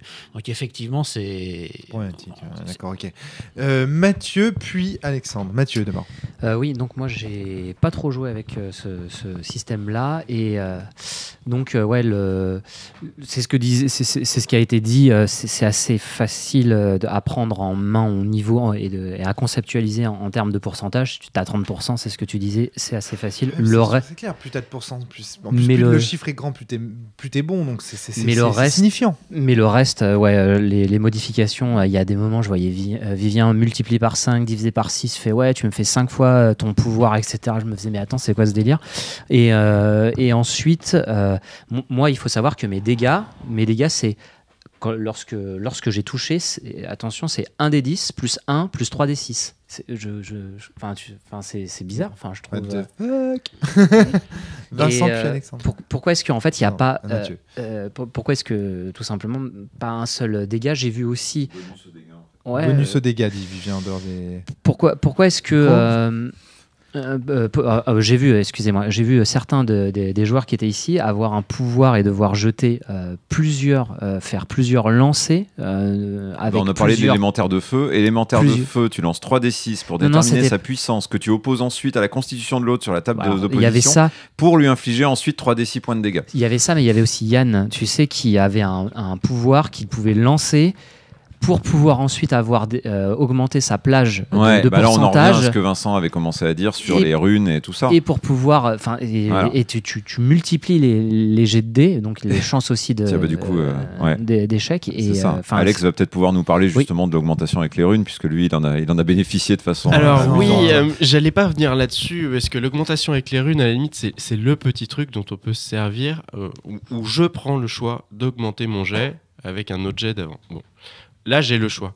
Moi, ce que je voulais pointer, c'est que dans toute cette complexité qui vient d'être évoquée, ce système, il est très simple. C'est un jet de pourcentage au début. C'est-à-dire que le premier step dans le système, il est waouh, c'est super simple, c'est du pourcentage. Et direct après, les prochains, c'est très compliqué et on n'y comprend rien. Mais surtout, en fait, moi, ce que j'ai vu, c'est un système très complexe, mais qui ne m'apporte pas de dimension de choix. C'est-à-dire que la complexité n'est pas au service d'une immersion dans la bataille, d'une stratégie, tu vois, enfin, Magic, c'est super compliqué, mais ça donne plein de choix. Que tu débutes, tu vois, est-ce que c'est pas des paramètres qui doivent entrer en compte avant que tu t'engages dans la bataille, ou comment tu vois, est-ce que c'est pas juste qu'on débute et que du coup, on subit plus qu'on reprend en main, quoi. Tu as dit Magic, c'est très compliqué, ça a été même élu l'un des jeux les plus complexes du monde l'année dernière, mais ça donne plein de choix. Et donc en fait, la complexité est au service du jeu. Alors que là, tu as l'impression que la complexité, elle est au service de... Voilà, t'as l'impression qu'en fait, il faudrait presque un robot à côté de nous pour faire les jets de dés. Oui, il faudrait peut-être un aide calculateur, une aide de jeu logiciel, mais quel intérêt pour nous joueurs? En fait, je ne trouve pas qu'on s'inscrive dans une approche... alors ludiste, c'est peut-être pas le bon terme, mais dans le sens où le système n'est pas au service du plaisir du joueur. N'apporte pas de la complexité au jeu, en fait. En fait, moi, alors je suis d'accord avec ça. Moi, j'ai pas vu non plus de la même manière, mais je me demande si c'est pas parce que je maîtrise pas directement le système. Peut-être qu'en maîtrisant le système, ça offre peut-être plus de choix. Mais en tout cas, ce que je note, c'est que à la première partie, il y a une complexité. Si jamais c'est le cas, qui m'a empêché finalement de faire des choix. Moi, j'ai juste jeté des dés en me disant toi, tu vas encore plus loin. C'est-à-dire que la complexité empêche de faire des choix. Non, la première. Peut-être que le fait de ne pas. C'est ça. Oui, t'as l'impression d'avoir trop d'inconnus en fait. Donc quand tu prends ta décision en ayant un cache sur toutes les conséquences parce que tu sais pas comment le système va réagir à ça. Si jamais ça offre réellement un choix par la suite. En fait, la complexité m'empêche de savoir s'il y a un choix, en fait, tout simplement. Pour je pense qu'il y a des choix, effectivement, comme tu dis, peut-être la complexité. Typiquement, si ton personnage est super balèze à dos de bison, théoriquement, ça va impliquer de tenter d'attirer l'ennemi en dehors de ses abris, de choses comme ça. Ça s'est peut-être pas manifesté dans le scénar. C'est ça, on n'a pas pu le voir parce qu'en fait, idem, la création de personnage peut être considérée comme une espèce en fait de choix stratégique où tu dis est-ce que mon perso va être balèze une fois que je l'aurai créé, est-ce que j'aurai trouvé les bons trucs. Je trouve ça timide. Moi, j'ai l'impression qu'on se met on se donne des questions de réserve. C'est peut-être qu'on n'a pas compris, peut-être que en fait toujours est-il que c'était pas accessible. Sur l'initiation. Rome, tu me disais dans le temps que j'étais très sensible à l'ergonomie et je pense que ça n'a pas changé. C'est peut-être pire. Mais donc, Mathieu, j'ai trouvé peut-être pire que toi. Il y a Mathieu. Ah bah voilà. Mathieu, il est fou. C'est un ouf de ça, de la structure psychorigide. Mais oui. Mais vous êtes tous les deux. En plus là, c'est vrai que j'avais oublié ça, mais c'est vrai qu'Alexandre et Mathieu, vous êtes à fond là-dedans. Alexandre 2. Alors, j'ai le même avis qu'Alex. C'est-à-dire que ça, effectivement, alors, je vais peut-être paraître un peu dur et je vais peut-être pécher par mes connaissances. Je trouve que c'est un problème récurrent dans les jeux de rôle, tout simplement, surtout les jeux à l'ancienne. C'est-à-dire une complexité de système qui ne permet pas une complexité ou une profondeur ludique. mais là, pour le coup, c'était particulièrement vrai.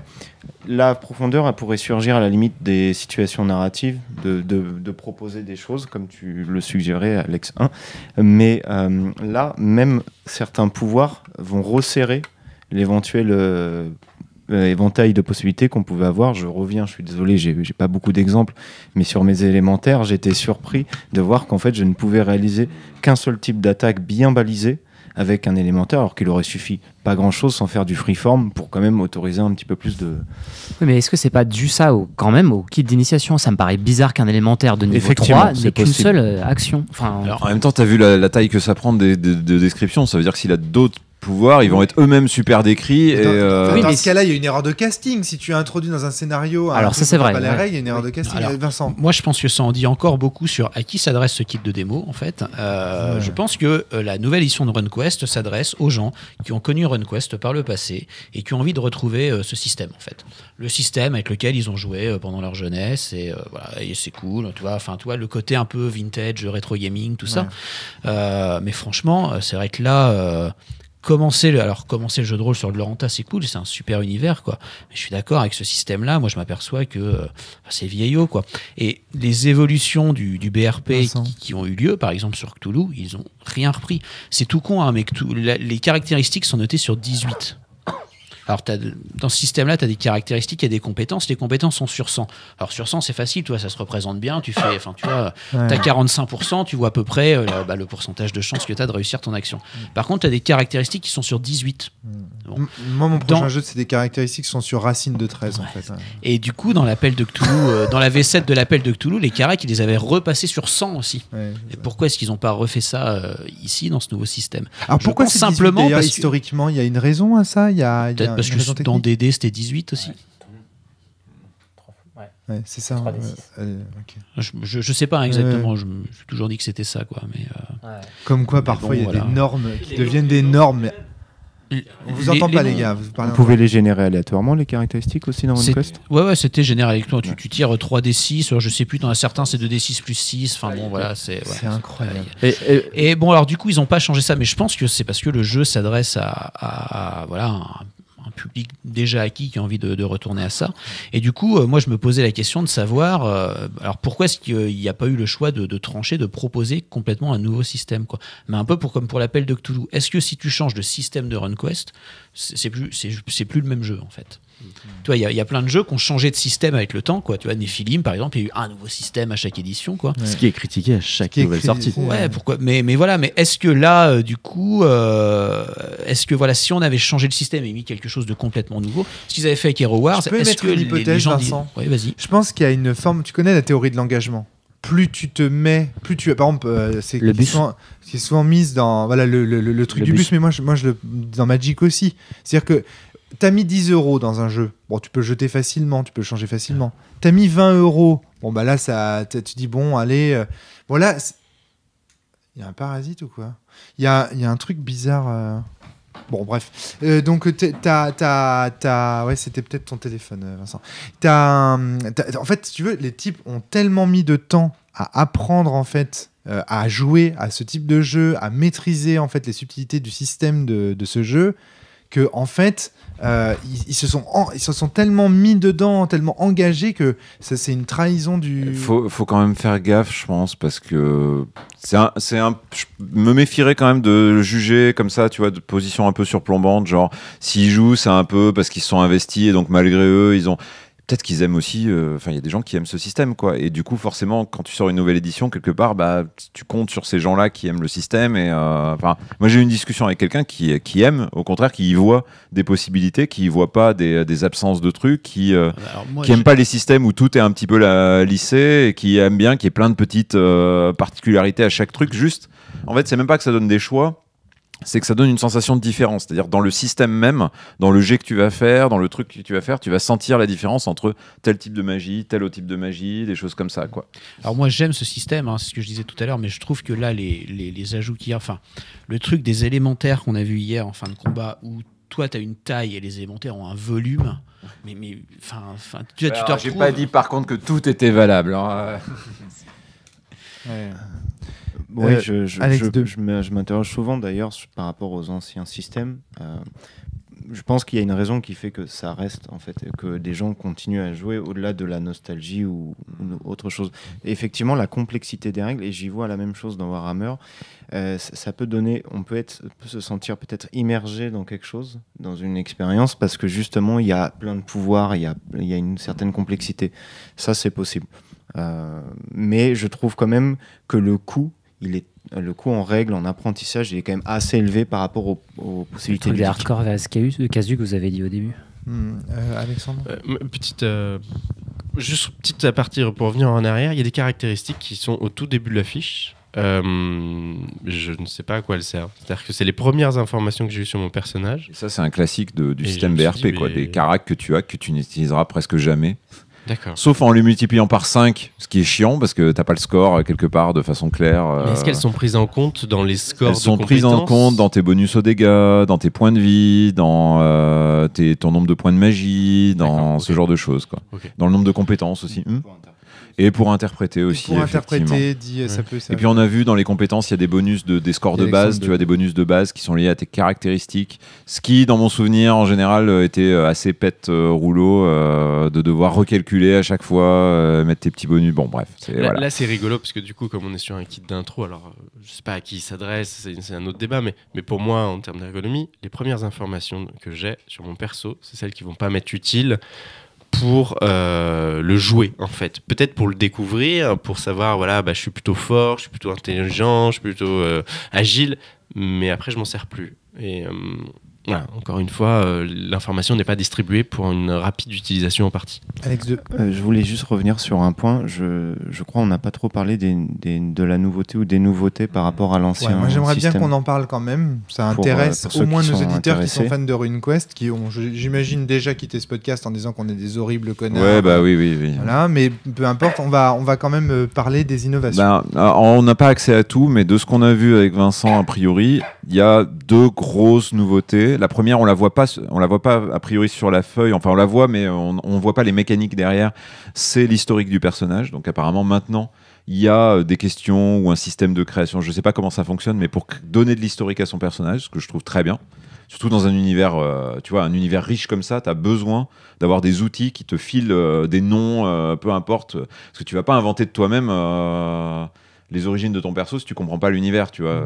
Bien sûr. Donc ça, c'est bien, ça, je pense. Ce qui expliquerait peut-être ces espèces de background chiadés avec des trucs. Peut-être que ça a été vraiment créé tel qu'on crée un personnage, même un peu étoffé après littérairement, mais voilà. Et le deuxième élément, c'est dont Vincent commençait à parler, c'est les runes et les passions. Donc les runes, comme j'avais dit, déterminent le monde.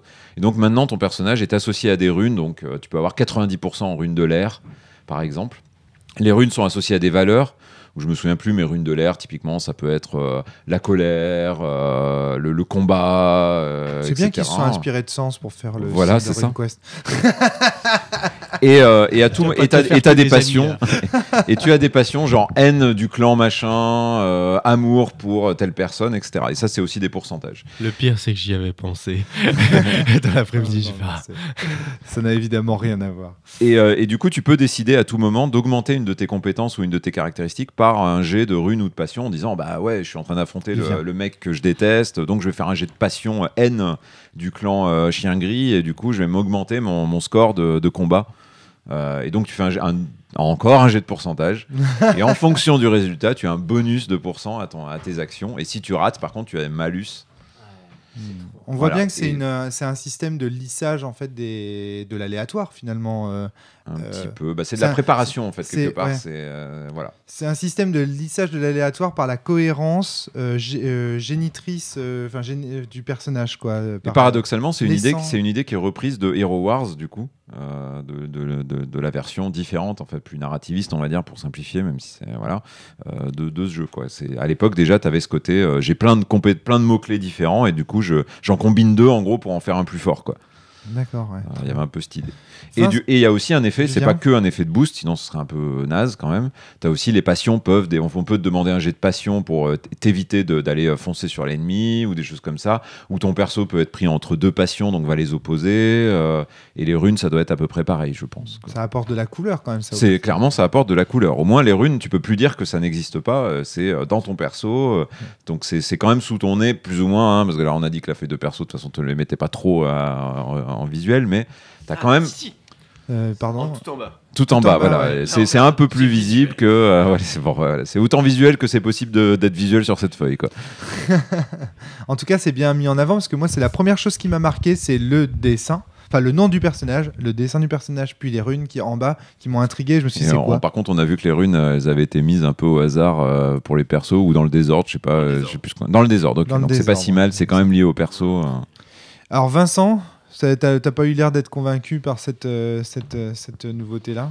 Si, mais je sais, là du coup, je sais ce que je vais acheter si j'achète RunQuest, si tu veux. Je vais acheter un jeu pour refaire des parties comme avant, si tu veux. Alors, en plus, c'est pas mal parce que la version française qui était sortie chez Oriflamme, c'était celle qui avait un peu dégagé le background de Loranta pour faire un truc, une espèce d'univers médiéval fantastique générique, quoi. Donc, du coup, c'est plutôt pas mal. Je sais que je vais pouvoir refaire des parties un peu comme avant, refaire du rétro gaming. Mais c'est vrai que je me dis, tu vois, après y avoir joué, que j'aurais sûrement aimé, qui est un peu comme Cthulhu, peut-être un autre système, quoi. Je me dis que finalement RunQuest c'est surtout un univers. Cthulhu, ils ont changé le système, enfin Vincent. Non, ils l'ont pas changé, justement. Il y a eu des évolutions, je trouve, dans le système dans Cthulhu, mais j'aurais aimé qu'il y ait presque un nouveau système. Et là aussi, pour RunQuest, un nouveau système. Je pense que j'aurais tout autant apprécié de repartir dans le Loranta avec un nouveau système. Bon, là, c'est sympa, mais voilà, franchement, c'est vieillot, quoi. Je trouve que j'ai le même plaisir que quand je rejoue à Megaman sur NES, quoi. Si tu veux. C'est sympa, j'ai joué à ça quand j'étais gamin, mais bon, voilà. On a quand même fait mieux depuis, quoi. Bah oui, même en matière de level design. Alors pourtant, c'était là, il avait mis la barre très très haut et pourtant il a et puis Meat Boy et tous ces trucs, Super Meat Boy. On me dira que c'est peut-être ma faute, mais en tant que MJ, plus tu me donnes de règles, plus tu me donnes de règles, plus j'ai de mal à improviser. Plus je me dis, mais il doit y avoir une règle quelque part, tu vois. Si tu me dis, bah voilà les règles, ça tient en une page, je sais au moins que je suis pas en train d'oublier d'un truc, et donc je vais pouvoir dire, bon ok, j'ai une bonne visualisation globale du système, donc je sais ce que je fais quand j'improvise, plus ou moins. Là, quand l'élémentaire de feu peut pas cramer le truc parce qu'il a pas de constitution, je me dis, merde, bon, tout le monde me regarde, je vais pas passer pour un con avec mon système que je leur amène, donc je vais improviser un truc, parce que si je leur dis, bah non, il y a pas de constitution, bah ton élémentaire, il crame pas les brindilles, quoi. Je vais dire, ouais, mais enfin là, c'est guignolo, quoi. C'est pareil, l'élémentaire de terre, au début, on regardait la taille, c'était pas la même. On se disait, bon, bah, du coup, tu peux rien faire. Il a pas fallu faire une conversion, là, entre taille on a fait un bricolage, c'est pas une conversion. Si on a dit, ouais, bah, on va considérer qu'a priori, c'est du mètre cube, donc par rapport à un humain, laisse tomber, quoi. On peut se dire, dans le livre de règles, il doit y avoir la règle. Ouais, c'est ça, peut-être, mais bon, et puis si quelqu'un veut mettre un coup de poing, bah, on n'a pas les compétences, enfin, on n'a pas le pourcentage, donc on sait pas trop. Vrai qu'on n'avait pas de corps à corps. Les règles de saisie, elles font une demi-page. Si quelqu'un m'avait dit je le chope, j'aurais fait oh putain. Bon alors attends, on va regarder pause. Tu vois. Ok. Franchement, quand t'as fait Hero Wars où tu joues un personnage très fort et que tu reviens à ça, enfin je veux dire voilà. Hero Wars. Alors Hero Wars, on va peut-être en parler. Hero Wars alors. Hero Wars, donc héritier du coup de apparemment Over the Age, qui était un autre jeu. Donc c'est parmi les premiers jeux qui ont supprimé les compétences et les caracs et qui ont dit toute capacité a un score et peut être utilisée. Donc, que tu sois grand maître épéiste à 15 ou baratineur de ouf à 15 ou serviteur des dieux à 15 ou des choses comme ça, c'est toi qui décris après, tu décris ton super coup d'épée machin, ou tu décris comment tu supplies l'adversaire de t'épargner, ou tu décris comment les dieux frappent l'ennemi. Moi, c'est ça la révolution dont on avait parlé, c'est qu'on a dit on peut arrêter une épée avec la voix, tu vois. On en avait parlé dans le chat. C'est une des révolutions. Ouais, alors de mémoire, il me semble que la création de perso, tu écrivais le background de ton perso et tu soulignais des mots. En quelques phrases, quoi. Tu avais un nombre de phrases déterminées pour écrire le background et tu soulignais des mots clés dedans, qui étaient tes compétences incroyables en fait. Tu vois, c'était vraiment les domaines où tu étais un maître, quoi, dans ces mots clés. Et à partir de là, peut-être t'avais ni carac ni compétences. Alors après, ça jouait toujours avec des jets de dés, quoi. Chaque mot-clé avait une valeur. Et puis tu jouais avec un D20, il me semble. Il fallait que tu fasses en dessous. Du coup, vous disiez que c'était l'un des premiers qui avait introduit le concept. Moi, ça me fait penser immédiatement à The Pool. C'est avéré que ça soit le premier qui marque The Pool, c'est après Hero Wars. D'accord. Donc c'est vraiment le premier. Je sais pas. Juste parce que je trouve que le détail est intéressant. De quoi 2000 en français, non Si tu veux. Enfin moi là, ce qu'on m'en a dit, encore une fois, j'ai pas travaillé là, vraiment, je suis désolé si je fais des approximations, mais moi ce qu'on m'a dit c'est que c'est le jeu qui a rendu possible l'émergence de jeux type Forgien, parce que c'était un jeu qui mettait en fait toutes les caractéristiques sur le même niveau, qui simplifiait tout à l'extrême et qui disait indirectement, ce qui compte, c'est l'histoire, c'est les actions, c'est pas les compétences, c'est pas les caractéristiques. Ce qui compte, c'est pas le lancer de dés, c'est pas le jeu, c'est pas machin. Ce qui compte, c'est. Je sais pas si c'est le premier, parce que apparemment c'est très inspiré d'Over the Edge. Over the Edge, clairement, il y avait pas. Apparemment, c'était une petite révolution parce qu'il y avait pas de carac et de compétences. Après, donc, du coup, c'est peut-être pas le premier, mais c'est celui qui démocratise le sujet ou qui le popularise. C'est comme ça qu'on l'a rencontré, Vincent et moi. C'est comme ça qu'on a découvert ça. C'est pas rien. C'est toujours ça. C'est comme si tu avais eu une édition de Donjons et Dragons qui fonctionnait à base de mots-clés sans caractéristiques et compétences, quoi. Tu vois, à l'époque. Et puis alors en France, c'est sûr, c'est le premier, quoi.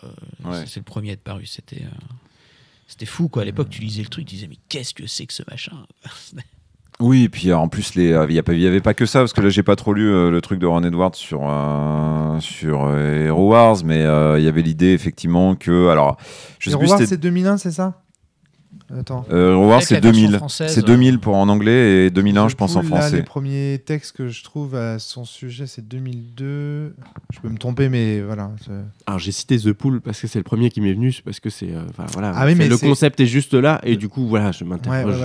Après, c'est toujours difficile de juger qui est le premier dans un truc, parce qu'on trouve toujours un autre exemple, et on sait jamais en plus si l'autre s'est inspiré, enfin, avait connaissance de l'existence de ce jeu. Pourquoi c'est important The Pool? Parce que je sais que c'était le jeu que, par exemple, Christophe utilisait quand il avait une idée d'univers ou de système. Par défaut, il jouait toujours d'abord à ce jeu avec le système de The Pool. Et après, il voyait ce qu'il devait rajouter et enlever à The Pool pour créer son jeu. Tu te rends compte d'une démarche. C'est-à-dire que quel que soit le jeu, c'est l'action primordiale. Tu veux créer, exactement. Tu veux créer l'horloge du diable. Ok, on va commencer par faire The Pool avec tes intentions et on va rajouter en fait des trucs, etc. C'est comme ça que Christophe, quand je l'ai rencontré, travaillait. Donc tu vois, c'était une de ses manières de travailler. C'est pour dire que c'est hyper important pour les forgiens. Pour lui. Mais un des éléments, donc t'avais ça, donc tout est compétent, donc tu peux faire des combinaisons inédites. En plus, dans un combat, on ne considère les conséquences qu'une fois le combat terminé, donc ça veut dire que en fait t'es pas dans chaque action a un impact concret, matériel, physique sur la fiction. On est plus au début dans la description et après on détermine ensemble les conséquences dramatiques du combat en fonction de ce qui nous intéresse. Plus tard, je ne crois pas que c'était dans la première édition, mais il me semble que c'est venu après, Robin Laws, qui est apparemment un gros passionné de cinéma, de narratologie, qui a écrit un bouquin où il débite en fait en tranches des trucs genre Hamlet et des choses comme ça, où il examine la structure narrative, a commencé à inventer des règles où la difficulté évolue en fonction du nombre d'échecs que tu avais fait pour justement faire des cycles de montée dramatique, chute, etc., en dehors de toute considération, genre un dragon, si tu le rencontres après une grande succession d'échecs, du coup c'est là où tu vas briller. Là où si tu le rencontres après une grande succession de succès, c'est là où il va te défoncer la tronche. Des choses comme ça qui sont complètement déconnectées du coup de la physique matérielle, quoi. Là on est vraiment dans le jeu de rôle doit fournir une belle histoire, et je vais donner les outils pour le faire au lieu de vous dire vous devriez faire une belle histoire en vous filant des règles de matériel où du coup vous allez vous faire défoncer par le dragon à mi-chemin parce que le dragon c'est caractant et peu importe que vous soyez pris des beignes pendant toute la partie, quoi. Oui, bien sûr. Voilà, en gros, à peu près ce que le jeu apportait vraiment de nouveau, quoi. Et, par contre, du coup, quand les gens l'ont lu, je pense que la moitié des gens, moi y compris, n'ont rien compris. L'univers était super chelou, les règles étaient super cheloues, enfin, il a fallu du temps, quoi. Par contre, après, une fois que tu avais compris les règles, parce que d'autres avaient fait l'effort et t'avaient fait jouer, moi, typiquement, j'ai fait une partie de Star Wars en disant « on utilise les règles de Hero Wars ». Star Wars, tout le monde connaît, c'est cool. Non, il n'y a pas besoin de faire les caracs des vaisseaux ni rien. Toi, t'as pilote émérite à 15. Bah voilà, t'as ton petit vaisseau, tu fonces. Voilà, et puis on s'adapte en fonction de l'univers. Tu peux pas péter l'étoile noire juste en tapant dedans. Mais si tu veux, voilà, on va faire 2-3 G comme ça. Et puis, j'ai pas besoin de mesurer le niveau. Je le fais en improvisation. On va dire, je lui mets un gros score au Destroyer. Et puis voilà, quoi. Et ça avait marché du feu de Dieu, en fait, en réalité. Du coup, c'était une forme de libération par rapport à tout le jeu de rôle que j'avais pratiqué avant, qui était, si tu as un destroyer, il y aura des caracs, un certain nombre de canons, tu auras X attaques par round si tu t'approches, même dans un jeu comme Star Wars, qui était lui-même un jeu relativement facile d'accès par rapport à d'autres. Mais c'était, tout devait être décrit de manière précise, quoi. Là, ce qui est le cas dans RunQuest 7. Ce qui est le cas complètement dans RunQuest 7. RunQuest 7, je vais pas m'amuser à improviser un Star Destroyer. D'ailleurs, je le ferai pas parce que c'est pas vraiment dans l'univers. Mais oui, tu vois, tu fais un monstre, tu as besoin des caracs, du nombre de points de vie, par localisation, des pourcentages, de l'armure, les sorts qu'il a. En plus, il va falloir. Parce que vous n'êtes pas fait le méchant, mais le méchant, il avait des sorts aussi. Donc normalement, j'aurais dû aller regarder dans la liste des sorts pour le. Bon. Dire que c'est rigide, quoi. Soit tu connais à fond et t'improvises, soit tu... Oui, ça a l'air d'être dur à animer, je disais. Ouais. Je suis en train de lire un article de Ron Edwards. C'est peut-être pas le moment, Romaric. Oui, pardon, excuse-moi. Non, mais c'est pour éviter de raconter des conneries, parce que tout ça, c'est des vieux souvenirs. Je l'ai survolé, ce que je disais, du coup, c'est ce qui me revenait du peu que j'ai lu. Mais c'est marrant parce qu'en même temps que tu le disais, je lisais l'article de Ron Edwards qui disait globalement la même chose que toi. C'est-à-dire que c'était un matériel très étrange à prendre en main. Est-ce qu'on m'a déjà vu dans la même pièce que Ron Edwards? Peut-être. Arrête, mystère. Arrête. Mais non, j'aime pas Ron Edwards en plus, donc je vais pas. J'allais dire, attends, tu vas pas t'associer. C'est ce qu'il aurait dit aussi. Je ne peux pas être Ron Edwards, je le déteste. Wink, wink.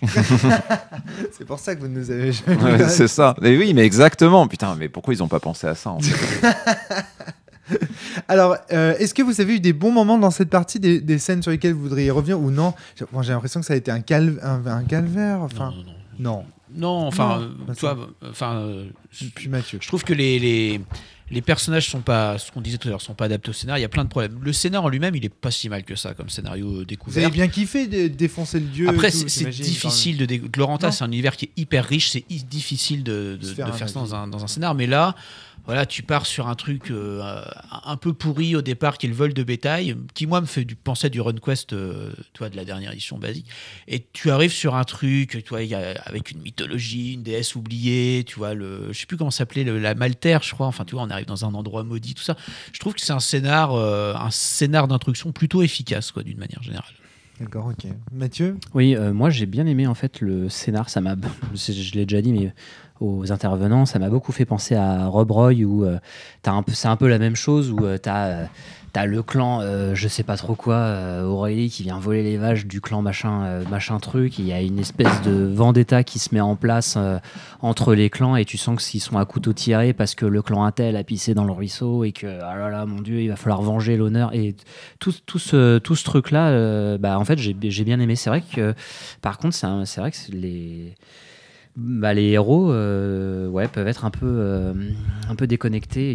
C'est vrai qu'ils ont l'air d'être assez forts, mais paradoxalement, je trouve malgré tout, enfin bon, je le redis quand même, assez faible. Je l'ai plutôt vu lors de l'attaque d'ailleurs des lézards de roche. T'as manqué de points de vie. J'ai manqué de points de vie et même un peu de peps. D'ailleurs, je voulais juste te dire, dans la mécanique, j'ai bien aimé le système d'initiative. Qui en fait grosso modo il y a 12 rangs, et en fait tu peux combiner, chaque attaque coûte, si tu veux, des points de rang, et tu peux taper plusieurs fois, tu peux faire une grosse attaque ou alors plusieurs petites, etc. Ça j'ai bien aimé. Et donc juste pour revenir à l'histoire, je trouvais donc le début intéressant, la fin un petit peu plus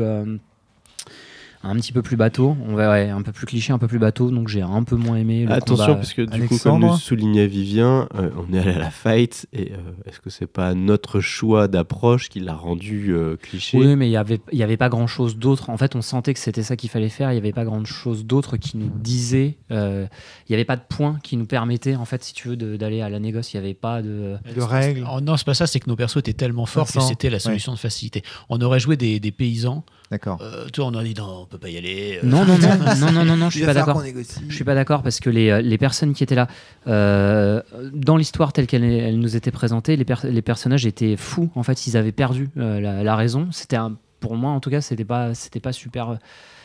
Enfin, on a capturé une personne à un moment pour essayer de faire un peu de diplomatie, mais en fait, la personne, elle était juste folle, quoi. Leur esprit était possédé. En fait, en tout cas, moi, je me suis dit que dès qu'on allait rentrer à l'intérieur du donjon final, on va dire, les personnes pourraient nous sauter dessus. J'ai moins senti, en tout cas, j'ai pas senti qu'on m'amenait les accroches pour aller sur l'aspect diplomatie. Peut-être qu'effectivement, on aurait pu faire. Alors, qui aurait été compliqué, puisque la plupart de nos persos n'avaient pas vraiment de quoi faire de la diplomatie, ou alors j'ai loupé des infos, mais 30% pour moi, c'est pas. Moi, j'étais un diplomate. Ah oui, c'est vrai, 50%. Bon, 50%, oui, mieux me battre. 50% quand on est un diplomate héroïque, enfin non, quoi, une chance sur deux de louper, ça peut ouais, pas j'avais ça. des sorts, ça aurait pu le faire. Et sachant que dans la partie, je ne crois pas que Vivien nous a appliqué des pénalités, des difficultés, des diminutions de nos stats parce qu'on est dans une situation plus complexe ou qu'on a rendu plus complexe. Donc 50%, c'est pas fantastique. Oui, parce que ça, c'est un des problèmes du système BRP, c'est la question de la difficulté. C'est-à-dire que souvent, ton pourcentage, tu l'as. Il est fixe. Il est fixe, quoi. Alors après, tu peux faire des malus, en fait, en réalité, mais c'est vrai que c'est pas. Souvent, tu as tendance à faire. Ton personnage, tu as l'impression qu'il est X% en toute situation, quoi. C'est ça. Pour revenir donc sur la fiction, moi j'ai bien senti. Bon, après c'est peut-être parce que c'est ce que j'ai dit, je l'ai coloré avec ces paysages d'Écosse et d'Irlande, mais je l'ai bien senti, surtout au début. C'était intéressant de passer dans la Maltaire où on a trouvé un vieil ermite qui vivait là, reclus et banni. Donc tout cet aspect-là était sympa. On a passé moins de temps. C'était ton grand moment aussi. Avec l'ermite, oui, c'était marrant. Et ensuite, sur la ville, peut-être qu'on aurait pu passer plus de temps. Bon, après, on a peut-être un peu plus rush à la fin, mais j'ai trouvé ça intéressant comme mise en contexte. Moi, j'ai trouvé le scénario... en fait, je trouve qu'il y a un terreau intéressant dans le contexte, dans la mythologie mis en place, qui est très simple. Mais en fait, je me gardais 2-3 idées notées parce que je trouve qu'il y a moyen d'en faire un truc bien plus sympa, en fait. Il y a la matière pour... mais j'aimerais bien casser les rails. Je veux dire que c'est un peu la facilité derrière. Une fois que tu as la bonne idée, tu suis le chemin et puis tu as une rencontre à de mi-chemin contre un petit boss, histoire de te tester. Voilà, c'est complètement le sentiment que j'ai. Au moins, on échappe au festival avec la série de tournois. Mais tu peux faire pour moi, tu peux faire de l'initiation sans faire du train-train. Typiquement, je pense à Hero Wars. Et je trouve que ça marche mieux quand c'est pas du train-train. Ouais. Tu connais le principe de la carte postale de Stéphane Bagnier? L'idée que le système classique a tendance à reproduire toujours le même type d'histoire où des gens très différents vont devoir s'associer pour apprendre de leurs différences et en fait vaincre leurs différences pour vaincre un grand méchant encore plus que lui et tout ça. L'idée que ces gens commencent au début faibles et tout ça, machin. Et en fait, j'ai la sensation en vous écoutant que ce qui se passe là, c'est que le jeu de rôle traditionnel amène des types de scénarios en fait. Et que là, vous avez fait ce type de scénario-là. Alors, le décor a changé, c'est ce que Stéphane appelle la carte postale. C'est la carte postale derrière le décor. Le scénario a changé, mais dans le fond, c'est un scénario. La structure du scénario. Le truc qu'on trouve jamais, en fait, c'est les scénarios basés sur les relations interpersonnelles, ou vraiment au centre, je veux dire. Burning Wheel. Mais voilà, non, mais Burning Wheel. Oui, excuse-moi. Et pourtant, c'est un univers comme ça. En fait, moi, je dis l'anti-Runecast. Enfin, quand je vous écoute parler, je pense Burning Wheel. Je me dis, Burning Wheel réussit beaucoup mieux, tu vois, à faire. En fait, le RuneQuest, tu vas avoir ça, mais pas au premier scénar. Tu vas avoir un premier scénar d'attaque de... Voilà, typiquement, j'ai lu 3 scénars d'intro. C'est généralement, à chaque fois, à un moment, il y a une attaque. Il y a un problème... Notre scénario d'introduction qu'on avait eu de Burning Wheel était immédiatement chargé. Oui, je suis Vivien, moi, ce qui me choque, c'est que ça veut dire que pour passer le premier scénar, pour me faire plaisir au premier scénar, je suis obligé d'avoir un guerrier. Sinon, j'ai pas d'accroche. Si je suis magicienne, je vais lancer le sort d'invocation de l'élémentaire de terre. Tu sais bien qu'en jeu tradi, généralement, ils vont te caler un moment où toi, ton perso va briller. Il n'y a pas que ça, c'est surtout que tu dois attendre 3 scénars. En fait, c'est avant d'avoir quelque chose de finalement et là, c'est problématique. Si c'est vraiment comme ça. Le truc, c'est là pour le coup, c'est pas RuneQuest, c'est vraiment tous les jeux de rôle traditionnels. En base, le personnage érudit, généralement, Il va y avoir des combats pour faire plaisir aux bourrins, va y avoir des moments de négociation pour faire plaisir aux charismatiques, va y avoir 2-3 moments où l'intellectuel va briller parce qu'il y aura un truc à lire et des machins. Moi, ce qui me gêne, c'est ça s'évite peu, en fait. C'est que c'est séquencé, en fait. C'est pas parce que, tiens, nous, ensemble, on a choisi d'influer sur le contexte pour qu'il tende vers un combat ou plutôt vers de la diplomatie. Faut pas faire des généralités sur le jeu de rôle tradi. Non, mais non. En fait, je pense que ce que je disais tout à l'heure sur le système, tu faisais du rétro gaming. Je pense que sur le scénar, tu fais du rétro gaming aussi, quoi. C'est un scénario comme on en faisait dans les années 80-90, et ça colle plutôt bien avec ce que nous permet de faire le système. Tu vois, là, j'ai envie de dire aussi que la structure du jeu à compétences avec des gens qui ont des compétences différentes, etc., amène naturellement, et je pense que c'est un peu ce que veut dire Stéphane Bagné derrière tout ça, amène naturellement à reproduire le même type d'histoire.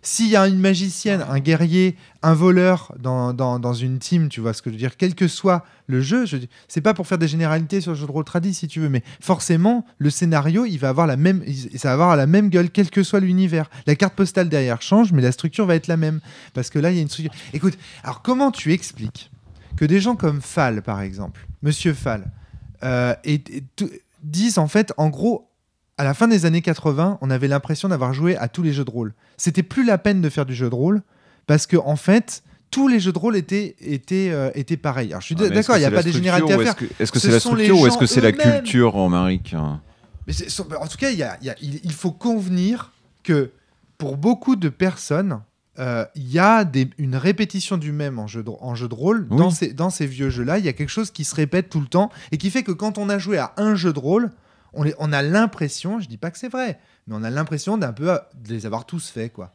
Donc il y a quand même quelque chose. Ok, c'est pas des grandes généralités, mais enfin. Et ça, c'est une intuition qui est quand même massivement partagée. C'est pour ça que le joueur du grenier, quand il revient sur le devant de la scène en disant je vais vous parler de jeu de rôle, ou Maxime Chatham, il ressort en fait ce jeu de rôle-là, parce qu'il a l'impression que le jeu de rôle ne pourra jamais évoluer, que quelque part c'est toujours une histoire qui est un peu pareille, où il y a des gens très différents qui se rencontrent, qui font équipe, qui vont devoir dépasser leurs différences pour affronter une adversité. Tous les jeux de rôle tradi font pas ça, quoi. Non. Puis alors, beaucoup de jeux de rôle tradi le font pas d'ailleurs, dépasser les différences, tout ça, généralement, tu t'en bats les... Et puis beaucoup d'œuvres le font. En dehors du jeu de rôle, sur la question de rencontre de personnages assez différents qui vont devoir dépasser leurs différences, j'ai quand même l'impression que... Est-ce que la vraie structure qui impose ça, est-ce que c'est pas juste le fait qu'au jeu de rôle tu joues un groupe de personnes, là où en fiction tu peux avoir un personnage unique, quoi, c'est tout. Très bien. Et donc là tu vois, ça n'a rien à voir avec le jeu de rôle classique là. C'est juste la forme du média. Oui, la forme du média, voilà. Oui, tout à fait. Ouais. Et donc du coup, ouais, mais si tu y ajoutes en plus un système de compétences, franchement, vous avez déjà vu une team de PJ se rassembler et dire aujourd'hui, c'est un jeu à compétences, d'accord ? Ils vont se dire ok, on va tous se mettre les mêmes compétences, mais jamais. En réalité, ce qui se passe, c'est structurellement, les gens disent bon, toi tu seras fort dans l'érudit, toi tu seras fort dans le social, moi je serai fort dans le guerrier. Donc déjà, tu vois, le fait de structurer son jeu en compétences avec des personnages à compétences, ça fait déjà que les joueurs se répartissent les rôles. Ouais, donc tu joues des personnages différents. Ça, c'est dans tous les récits, quoi. Tu vois, dans la communauté de l'anneau, t'as pas 9 Aragorn, quoi. Tu vois, tous les personnages sont différents. Est-ce que ça a un intérêt narratif d'avoir 4 fois le même personnage autour de la table, quoi? Non, c'est que le jeu en compétent. Mais écoute bien ce que je dis. Tu peux avoir des compétences identiques. Par exemple, tout le monde est un assassin, mais on n'a pas tous la même vision de pourquoi on doit assassiner. Oui, et donc ? Et donc, si tu fais un jeu dont c'est plus carac compétence, le système, mais c'est pourquoi je fais les choses qui font que je suis performant. Mais tu peux faire les deux, en fait. Regarde Miles Christie. Non, mais t'as que des Templiers autour de la table. Si on est tous des super assassins, ça sert à quoi de faire un système avec des compétences puisqu'on a tous les mêmes et que ce qui compte c'est pourquoi on se bat. On n'a peut-être pas le même niveau. On ne va peut-être pas assassiner de la même manière. Ok, bon. Peut-être que je suis pas clair. J'ai l'impression que c'est lié justement à ce qu'a changé Hero Wars, c'est ça ? C'est-à-dire que quand la structure ou l'histoire elle est déterminée, on met des dragons avec des caracs, des vaisseaux avec des caracs. Ça signifie en fait que le déroulement de l'histoire il est déterminé par les compétences et des capacités, c'est-à-dire une capacité à surmonter un obstacle physique déterminé lui-même par des caractéristiques.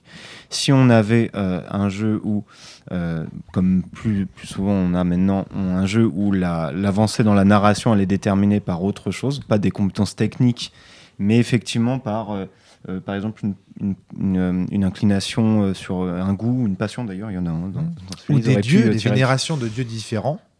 ou par un moment du scénario qui fait que là tu dois échouer, etc. Peut-être du coup la compétence ressortirait moins. La compétence ressort parce que déjà profondément on a une approche particulière dans ces jeux-là. Maintenant, après, dans ce scénario-là de RuneQuest, je pense qu'on aurait pu quand même nuancer certaines choses. Plus développer les relations de groupe, ça aurait quand même réduit un petit peu le sentiment qu'on a de faire une partie classique. Et il y avait déjà des éléments là-dedans, parce qu'ils ont posé un background ils ont posé des tribus, ils ont posé des passions. C'est la nouveauté, je crois, de cette version-là. Je crois qu'on aurait pu avoir quelque chose d'un peu plus original. Je pense que là, on retombe sur les problèmes d'ergonomie. Du coup, est-ce que c'était suffisamment mis en avant pour que vous le fassiez? Je suis pas sûr. Après, pour reprendre ton exemple, donc je suis d'accord. Puisqu'après tout, 80% en assassinat et toi en face, t'as 80% en assassinat ou 79%, t'as l'impression un peu que tout le monde fait la même chose. Là où si tu prends Hero Wars, par exemple, tu vas avoir Assassin Vislar, donc le mec il va avoir à 15 et l'autre en face va avoir Assassin Brutal à 15 et tu as déjà, alors que tout le monde fait la même chose, une espèce de nuance qui t'encourage à créer potentiellement des personnages qui ont les mêmes capacités mais qui l'abordent sous un angle légèrement différent. Et du coup, la discussion autour de la table, ça va pas être est-ce qu'on réussit ou est-ce qu'on échoue une action, mais pourquoi on l'a fait. Mais là, effectivement, on parle du fait que quelque part, effectivement, ces systèmes-là, en tout cas sur la partie système, après, évidemment, on peut jouer en dehors du système en quelque sorte, ou jouer malgré le système, ou en s'accommodant du système. Mais effectivement, le principe, c'est que le pourcentage, voilà, c'est un truc super froid, technique. Est-ce que tu sais assassiner ou pas? À quel point? Et pas sensible au contexte, que disait Mathieu tout à l'heure. Et où les personnages sont quelque part, c'est ce dont tu parles quand tu parles de Shadowrun, par exemple, avec les compétences. Ces personnages sont on les juge pour... c'est le principe des compétences dans le milieu professionnel. Tu vois. Quelles sont vos compétences? Qu'est-ce que vous savez faire? Comment on peut vous utiliser? Voilà, ça, c'est la partie outil du personnage. Un consommable, un expandable. Voilà. La partie non-outil, en fait, elle vient à côté. Donc, si tu as des relations avec les autres personnes, donc là, peut-être avec les passions, ça va changer 2-3 trucs. Mais sinon, premier scénar, tu vas rencontrer, par exemple, les membres du village, histoire que les joueurs se familiarisent peu à peu avec ces gens-là. Puis, le scénar suivant, peut-être que tu vas aller les voir, un petit peu d'avantage, etc. Après, moi, j'avoue que jouer un personnage, par exemple d'érudit, alors toi en plus t'étais une brute Alex pour un érudit, donc c'est pas bon, mais ça et même ça me gêne, tu vois, le côté dans ces jeux, tu sais, l'érudit se faisait chier quand même, alors on va faire des érudits qui sont balèzes à la hache aussi. Est-ce que je peux jouer un érudit qui est nul à la hache en fait et me faire plaisir juste en étant nul au combat et en décrivant? On me demande, après c'est sûr que si le MJ me dit bon tu sais rien faire, ok, je te mets de côté et je fais mon petit combat à côté des autres, je vais me faire chier. Mais si je peux décrire pendant ce temps mon érudit en train de se planquer ou d'aider les autres, de balancer un caillou sur le dos d'un mec, ça me fait marrer, et tu vois. Et que ça joue, tu vois, et que ça. Et ça j'en ai vu dans des jeux tradis, tu vois, des gens qui jouent dans le ça. système, est-ce que ça, tu peux arriver à faire ça? Tu peux, mais t'es pas récompensé par le système. Mais est-ce que t'as besoin d'être récompensé pour faire un truc? C'est ça ma question. Pour moi, non. Pour moi, comme c'est pour moi, comme c'est un jeu où les trucs sont matérialisés de manière concrète, objective. C'est pas un jeu OSR, Vivien. Non, mais c'est pas grave. Mais c'est un jeu qui a pas forcément une philosophie. C'est-à-dire, là, je parle pas d'OSR au sens de si je décris bien, mon perso va s'en sortir. C'est mon perso est nul en combat parce que matériellement, il est nul en combat. Ça veut pas dire qu'il n'a aucun intérêt en combat. Ça veut dire que je vais le décrire en train de ne pas... Voilà, et ça m'amusera potentiellement quand même. Après, effectivement, si je joue à un guerrier et que le système fait que je suis nul en combat alors que je suis censé être balèze, là, ça va me faire chier. Ouais. Parce que il y aura une rupture entre ce que le système matériellement chiffre sur mon perso et la réalité du monde, quoi. Non, Alex je suis qu'à moitié convaincu. Moi, je trouve qu'effectivement, si le système doit récompenser pour encourager, enfin, je crois que c'est Fred qui m'avait convaincu de ça. Mais ça ne m'étonne pas. Je vois son aura noir flotter au-dessus de ta tête. C'est vrai, c'est voilà, son stémo, Saruman. Si tu veux amener les joueurs à jouer dans le style qui est prévu, dans ce que tu souhaites amener, faut avoir une mécanique incitative et pas punitive. Donc là, si je jette des petits cailloux, est-ce que tu aurais pris en compte que ça perturbait l'adversaire, que donc il avait des malus? Oui. Après, est-ce que tu l'aurais fait toi, mais est-ce que le jeu le prévoit en fait? J'en sais rien. On a dit pour la difficulté, je pense qu'il doit y avoir des trucs de moins 20%, de moins 10%, des choses comme ça. J'imagine que ça doit être prévu. Parce qu'il y a un jeu. Mais même par exemple, sans prendre l'exemple du mec qui balance des cailloux et qui donc fait une utilité en combat, le personnage qui se planque. Tu vois, typiquement, là, il sert à rien dans le combat. Il n'y a pas besoin de règles pour savoir qu'il ne va. Est-ce que toi, enfin, tu vois, c'est pas un truc qui est encouragé. Tu vas pas gagner des points pour ça, etc. C'est juste le plaisir d'incarner son personnage et de le détailler en train de faire ça. Ouais, mais ce qui est marrant quand tu fais un personnage qui se planque, ce serait aussi d'essayer de survivre au combat parce que t'as aucune capacité. Alors déjà, je me demandais, est-ce que le jeu te permet de faire quelqu'un qui a vraiment aucune capacité? Parce que j'ai l'impression qu'on a tous des sorts de bourrin. Et déjà, capacité au combat. Voilà. Capacité au combat, mais même les sorts, enfin, tu peux toujours faire quelque chose, j'ai l'impression. Moi, j'ai danse 25%. Je sais pas si c'est bien pour le combat. Mais là, on en revient à la question qu'on avait sur quel personnage on joue, tu vois. À un moment, malheureusement, je pense que, à mon avis, ce jeu ne te permet pas de jouer un personnage impotent. Je sais pas si c'est dommage ou pas, mais si tu joues un érudit, tu joues un érudit qui a des sorts d'attaque a priori, qui va rendre les adversaires confus. Enfin, c'est une équipe efficace, quoi. Tu vois, et tu sens qu'ils vont devenir des héros, quoi. Là, y a pas. Mais c'est ça, mais la proposition du jeu, c'est que ton personnage devienne un héros, quoi. Donc, on va voir en soi dès le départ. Hein. Ouais, mais après, tu peux te poser la question, qu'est-ce qu'un héros? Un héros, c'est forcément un guerrier, c'est forcément. Non, mais un est-ce que c'est quelqu'un qui se planque Forrest Gump, c'est un héros ou pas? Non, mais tu vois, non, mais ce que je veux dire, c'est que. Non, mais là, tu mélanges protagoniste et héros, du coup. Oui, non, mais tu vois. Non, mais... Un héros mythologique, Agone, comme le dit Alex, ça a quand même un impact. Ça, c'est un héros mythologique. Quoi. Ouais. Mais quand même, tu as cité Agone. Et pour moi, un héros, c'est quelqu'un qui va au-delà de l'adversité, mais par tous les moyens possibles, ou tous les moyens qui lui semblent. Tu te souviens de Projectile Magique dans Agone déjà moi. Alors Agone, typiquement, s'il y a bien un jeu qui te vend pas, il y a là le même problème. L'univers d'Agone, puisque il n'y a pas de projectile magique de mon souvenir dans les romans, et donc du coup, par exemple, projectile magique, c'est un sort que je n'en parle même pas à mes joueurs. Quoi? Et l'éclipsiste alors, comment il fait? Pour moi, la magie de l'éclipsiste, c'est tu accordes au moins l'ombre du phénix qui massacre 60 personnes en un coup. Je pense qu'on a atteint le point Agone dans ce podcast. Donc je pense qu'on peut. Non, par contre, des choses à dire sur RuneQuest. Là où je vais en fait aller abonder dans ton sens, je pense, c'est que je pense pas que typiquement on parle de mythologie. Donc dans la mythologie, il y a des histoires aussi, il y a des histoires de guerriers super balèzes, mais il y a beaucoup d'histoires de tricksters, de manipulateurs. Oui, typiquement. Bon, après, on pourrait imaginer qu'il y a des démons et qu'ils les fight et qu'ensuite, non, tu veux pas. C'est pas la version que moi j'ai retenue en tête en tout cas, mais elle est pas mal celle-là. Mais voilà, il y a des dieux dupeurs, il y a des dieux qui baratinent. Orphée, il joue de la harpe et ça enchante toute la cour d'Hadès. C'est ça. Mais comment RuneQuest? Et donc je reviens à RuneQuest. Le problème, c'est que j'ai peur que globalement, ok, t'auras un pourcentage peut-être, genre harpe à 100%, on peut imaginer ça. Moi j'ai chance 50%. Voilà, est-ce que ça suffit alors qu'en face le mec guerrier il va avoir 30 sorts, des pouvoirs différents, il va avoir un détail de ouf sur son truc.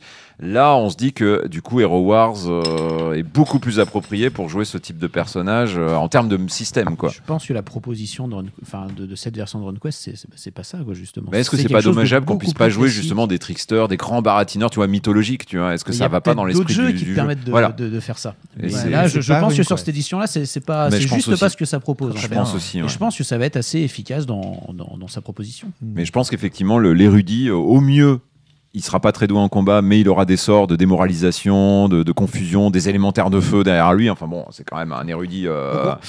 Voilà, c'est moi et mon quart de CRS derrière moi, on va vous faire péter la gueule. Ou au pire, il aura H 75%. Et là, bon, ce sera un peu l'érudit de combat, quoi. On peut conclure que RuneQuest c'est un jeu. Donc, pour les gens qui ont connu, donc le nouveau RuneQuest, c'est un jeu pour les gens qui ont connu RuneQuest qui plaira aux gens qui ont connu RuneQuest. Moi, c'est ce que me fait déduire ce kit d'initiation. Je sais pas, on n'a pas joué au jeu, on n'a pas vu la version finale. Tout à fait. Et c'est juste pas beaucoup parlé du monde d'ailleurs à ce niveau-là.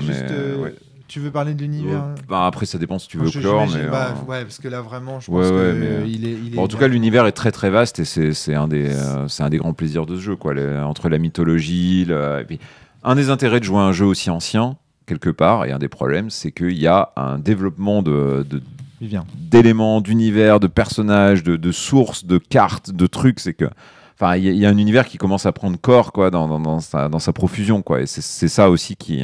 Tu parlais de notion d'engagement, mais je sais pas, on en est loin. Enfin, quand l'univers est riche, on le connaît bien. qu'on a en plus, on a tous les suppléments pour aller vérifier ce dont on n'est pas sûr, c'est difficile de passer à un autre univers. Tellement on le connaît, tellement c'est facile d'improviser. MMORPG, World of Warcraft. Ouais, mais tu vois, de mon point de vue de novice, c'est un univers qui me séduit par sa richesse, quoi. Oui, non, mais je comprends. Enfin, moi, donc c'est l'inverse. C'est pas, tu vois, c'est pas parce que j'ai envie de chier sur Agon.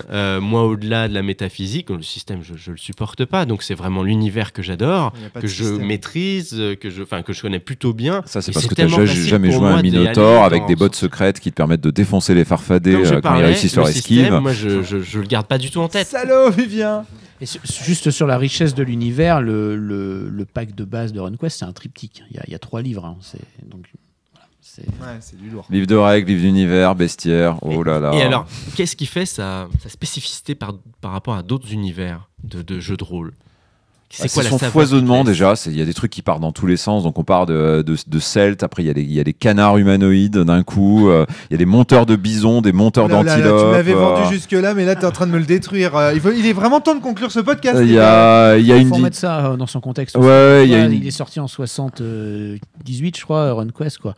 C'est à l'époque, Eric Stafford, il était jusqu'au bout du bout, comment le monde a été créé, les premiers dieux, tout ça. Voilà, c'est ça. Il y a toute une mythologie, il y a des récits sur les dieux, il y a ce côté clanique que je trouve cool parce que D&D le fait pas.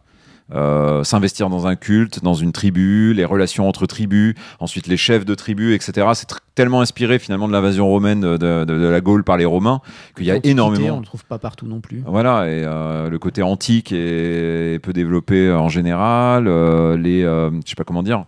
Il y a aussi ce qu'ils appellent justement HeroQuest, quoi, les quêtes héroïques, c'est-à-dire où tu retraces le chemin des dieux.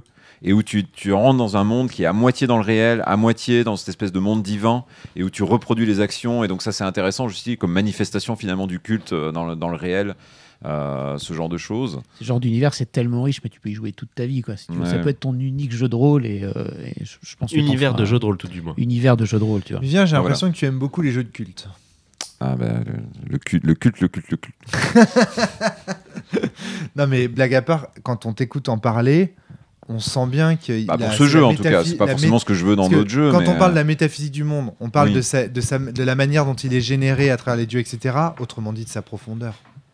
Tu vois ce que je veux dire? C'est-à-dire que jusqu'où tu peux creuser. Tu dis, tiens, ce caillou qui est là sur la route, dans RunQuest, est capable de creuser en disant, bah tu vois, cette pierre, elle vient de telle carrière qui autrefois était gouvernée par tel dieu qui a fait telle guerre. C'est-à-dire que d'un caillou dans RunQuest, tu peux remonter à l'antiquité du monde et tout. Et ça, il y a une profondeur. Et c'est ça qui est kiffant, quoi. Et on parlait tout à l'heure des antédiluviens, mais je kiffe en fait les mythologies, quoi. Je kiffe ces côtés, ces espèces de dieux super balèzes, les grandes histoires et tout. J'ai acheté Cultist Simulator à cause de Vivien d'ailleurs. Ouais, voilà, là c'est un autre genre de culte. Et quelque part, RunQuest, contrairement à Vampire, parce que Vampire c'est un plaisir de MJ, tu vois, solitaire. Tu regardes ton truc, tu fais il est trop bien l'antédiluvien, mais je pourrais jamais le mettre. MJ au pluriel d'ailleurs. Moi je vois que ce qui me fascinait, MJs, c'est-à-dire que quand je voyais les maîtres de jeu de Vampire qui se rencontraient et qui parlaient, et toi c'est quoi ton interprétation de Solo, de Trémer, de la relation entre les deux? Et c'est là que après sort le supplément GN où l'antédiluvien, la sombra, t'attend dans un fossé, t'invite dans sa tente et là tu fais. Bon, mais RunQuest te permet ça, tu vois, la récupération du mythe sur toi-même, etc. Ça permet au moins d'interagir en tant que joueur avec cette mythologie.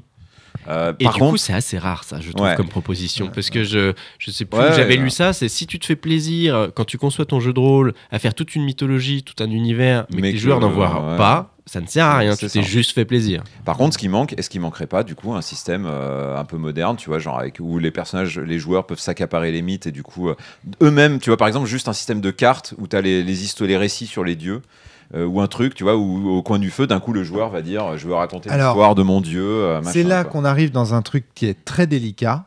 C'est qu'un monde aussi complexe, aussi riche, aussi foisonnant, devient aussi complexe qu'une réalité alternative et donc peut être exploré par plein de manières différentes. Tu peux imaginer un jeu dans lequel tu joues une prêtresse qui doit aller de village en village pour répandre sa foi. Ça, c'est pas un problème. Tu peux jouer...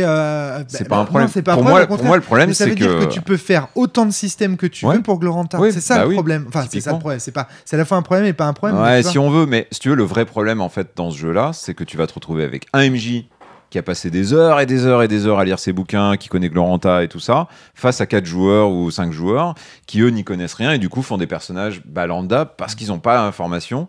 Et tu peux pas arriver avec tes 3 bouquins de 800 pages et dire lisez tout ça. C'est que ça court depuis toute cette saison, notre petit duel jeu ancien, jeu moderne. C'est que si tu développes un monde aussi riche, aussi puissant, tu ne peux que faire un jeu ancien parce que ça va être de l'exploration, tu vois, d'un monde, d'une réalité virtuelle. Je suis pas d'accord là. Tu peux faire du dialogue sans avec dans ce ce cas-là. système. Oui, mais alors si tu fais un jeu moderne dans ces cas-là, eh ben tu te coupes de toute une partie de l'univers et les gens qui connaissent la richesse de l'univers vont dire c'est dommage de ne jouer qu'une prêtresse qui va de village en village pour ce culte-là, alors qu'il en existe 1000 autres. Ça c'est le podcast que je voulais te proposer justement. Est-ce qu'on peut explorer un univers au travers de plusieurs systèmes? Et je pense qu'on fait des coupes franches, mais ouais, c'est pas grave quoi. Non, c'est pas grave, mais si tu veux, ça va. La personne qui est fan de l'univers sera frustrée par un jeu qui ne propose d'exercice. Je suis pas sûr.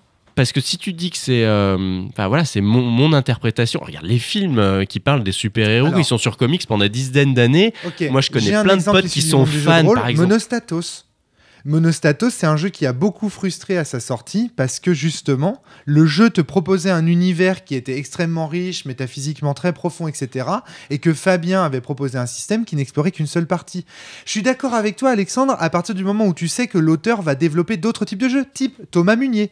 Thomas Munier, l'univers foisonnant de Milvaux, il n'est pas frustrant. Pourquoi ? Parce que les gens savent que Thomas, il continue à explorer son jeu et qu'il va sortir d'autres trucs dans lesquels on va l'explorer. Et Thomas Munier, c'est un exemple typique de ce que tu dis et qui te donne raison. Ouais, alors moi, c'est toujours pareil. T'es frustré, tu voudrais explorer un autre angle de l'univers ? Do it yourself. C'est un peu ça. Moi, à Gone, je n'aime pas le système qui est trop riche, trop complexe, où tu peux tout jouer n'importe quoi. Je n'arrête pas d'inventer des systèmes et ça me fait plaisir et j'aime bien et à chaque fois je change d'angle d'approche et du coup cet univers j'en vois toujours pas le bout. C'est ce que propose RuneQuest quoi, c'est-à-dire tu veux faire des dialogues, va dialoguer avec des PNJ, t'as pas besoin de mon système pour faire ça. Le système il est là en fait, en gros c'est un système, c'est justement pour ça que ce type de jeu doit se penche naturellement vers des systèmes physicalistes on va dire, parce que c'est la neutralité entre guillemets, après le reste tu rajoutes la couche que tu veux derrière. Après, on pourra toujours dire, par contre, que si tu veux jouer des héros super balèzes et que ton personnage crève en un coup d'épée, là, ça marche pas. Mais si tu veux faire des intrigues politiques, tu fais tes intrigues politiques, c'est du dialogue, c'est donc un truc qui... J'ai pas dit que c'était une réalité universelle, Alexandre. C'est juste que c'est possible de faire une intrigue politique. Disons avec qu'à un ce moment-là, système le aussi, système n'encourage pas ou ne supporte pas bien ce vers quoi tu en fait, fais le système, tu le mets de côté. Par contre, il n'est pas un obstacle. Voilà, c'est ça. Enfin, c'est pas un mur, c'est une gêne potentielle à certains endroits. Je vais formuler différemment ce que je dis, c'est que tout jeu de rôle est une manière d'explorer un univers. Tout système est une façon d'explorer un univers. Et là, on parle de système. Pas de règles. Exactement. C'est important là, du coup. Non, bien sûr, évidemment. Quand on est fan d'un univers, c'est difficile du coup de ne pas être frustré par un jeu de rôle, du coup.